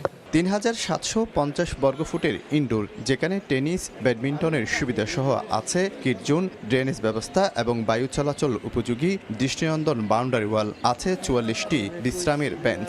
কিশোর গ্যাং আমাদের জন্য একটা বিস্ফোরা। এই কিশোর গ্যাংয়ের বিরুদ্ধে সবাইকে ঐক্যবদ্ধ হতে হবে এবং এই জন্য খেলার মাঠের কোনো বিকল্প নেই। আমাদেরকে তাদেরকে কিছু তো দিতে হবে। কিশোরদের, যুবদেরকে আমরা যদি কিছুই দিতে না পারি, আমরা শুধু বললে তো হবে না। কাজে আমি মনে করি যে এইসব জিনিস খুবই দরকার। ক্ষমতা নেওয়ার পর নগরীর 41টি ওয়ার্ডে 41টি খেলার মাঠ নির্মাণের ঘোষণা দেন city mayor doctor Shahadat Hossain. Shafiqul Alam, সময় সংবাদ, চট্টগ্রাম। ইপিএলে অবনমন অঞ্চলের কাছে থাকা নটিংহ্যাম ফরেস্টের বিপক্ষে কষ্টসাধ্য জয় পেয়েছে লিভারপুল। স্বাগতিকদের 1-0 গোলে হারিয়েছে আর্নে স্লটের দল। ম্যাচের শুরুতে সাদামাটা ফুটবল খেলে লিভারপুল। শুরুতেই বিপদের শঙ্কা জাগে সফরকারীদের, তবে রক্ষণ বিপদমুক্ত রাখেন গোলকিপার অ্যালিসন বেকার। এরপর অবশ্য আরও কয়েকবার গোলের সুযোগ তৈরি করে নটিংহ্যাম। বিপরীতে প্রথমার্ধে অনেকটাই নিষ্প্রভ ছিল অলরেডদের আক্রমণ ভাগ। বল দখলে এগিয়ে থাকা নটিংহ্যামের 12 শটের বিপরীতে মাত্র 2বার আক্রমণে যায় লিভারপুল। শেষ পর্যন্ত কোনো দল গোলের দেখা না পাওয়ায় গোলশূন্য সমতায় শেষ হয় প্রথমার্ধের খেলা। দ্বিতীয়ার্ধে চেনা রূপে ফেরার চেষ্টা চালায় আর্নে স্লটের দল। বিরতির পর বল দখলে আধিপত্য দেখায় লিভারপুল, আক্রমণের গতিও বাড়ায় প্রতিপক্ষের রক্ষণে। শেষ পর্যন্ত ডেডলক ভাঙে ম্যাচের যোগ করা সময়। ম্যাকঅ্যালিস্টারের গোলে স্বস্তি নিয়ে মাঠ ছাড়ে অলরেড বাহিনী। এ জয়ে প্রথমবারের মতো লিগে টানা 2 ম্যাচে জয় পেয়েছে লিভারপুল। 27 ম্যাচে 13 জয়ে 45 পয়েন্ট নিয়ে টেবিলে 6-এ আর্নে স্লটের দল।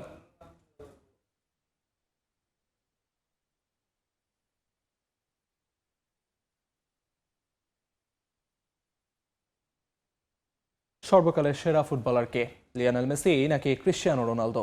1 দশকের বেশি সময় ধরে চলা এই বিতর্কে বোধহয় আর টেনে লম্বা করার সুযোগ নেই।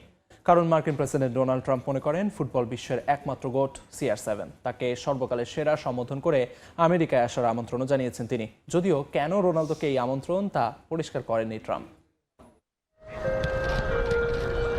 প্রায় 1.5 দশক ধরে চলা এক বিতর্ক, সর্বকালের সেরাকে মেসি না রোনালদো। বহু ফুটবল বোদ্ধা যে বিতর্কে দাড়ি টানতে পারেননি, সেই বিতর্কে ফুল স্টপ বসিয়েছেন এমন একজন যিনি আসলে ফুটবল সংশ্লিষ্টদের কেউই নন। তারপরও তার এই সিলেকশন যথেষ্ট গুরুত্ব পাচ্ছে, কারণ গোট হিসেবে রোনালদোকে বেছে নেওয়ার নামটা যে ডোনাল্ড ট্রাম্পের।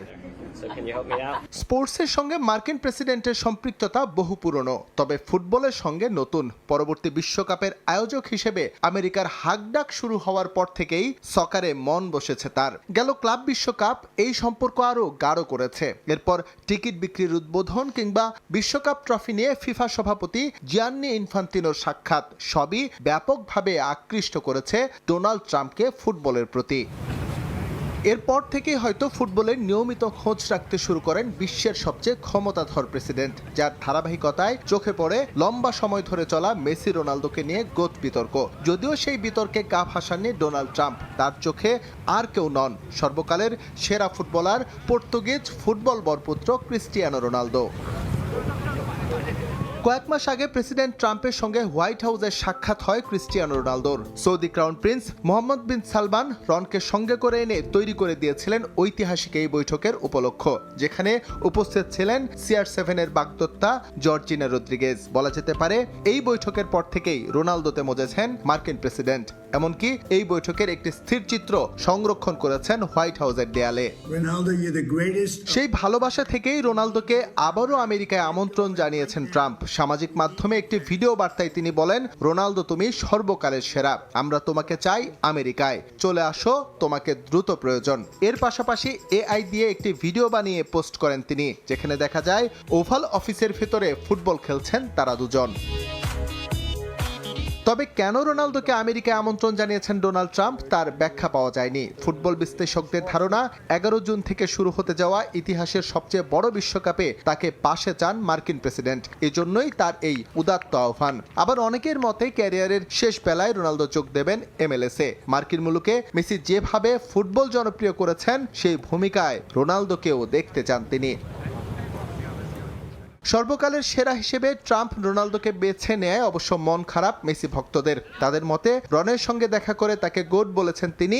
যদি মেসির সঙ্গে তার কখনো সাক্ষাৎ হয় তবে বদলে যেতে পারে ট্রাম্পের এই সিদ্ধান্ত। এসএব ইকবাল, সময় সংবাদ। এ পর্যায়ে শীর্ষ সংবাদগুলো জানিয়ে দিচ্ছে আরেকবার। শাহজালাল বিমানবন্দরের 3rd টার্মিনাল দ্রুত চালুর নির্দেশ প্রধানমন্ত্রীর। স্বচ্ছতা নিশ্চিত করে দেয়া হবে ফ্যামিলি কার্ড। স্বাস্থ্যসেবা নিয়ে বৈঠক।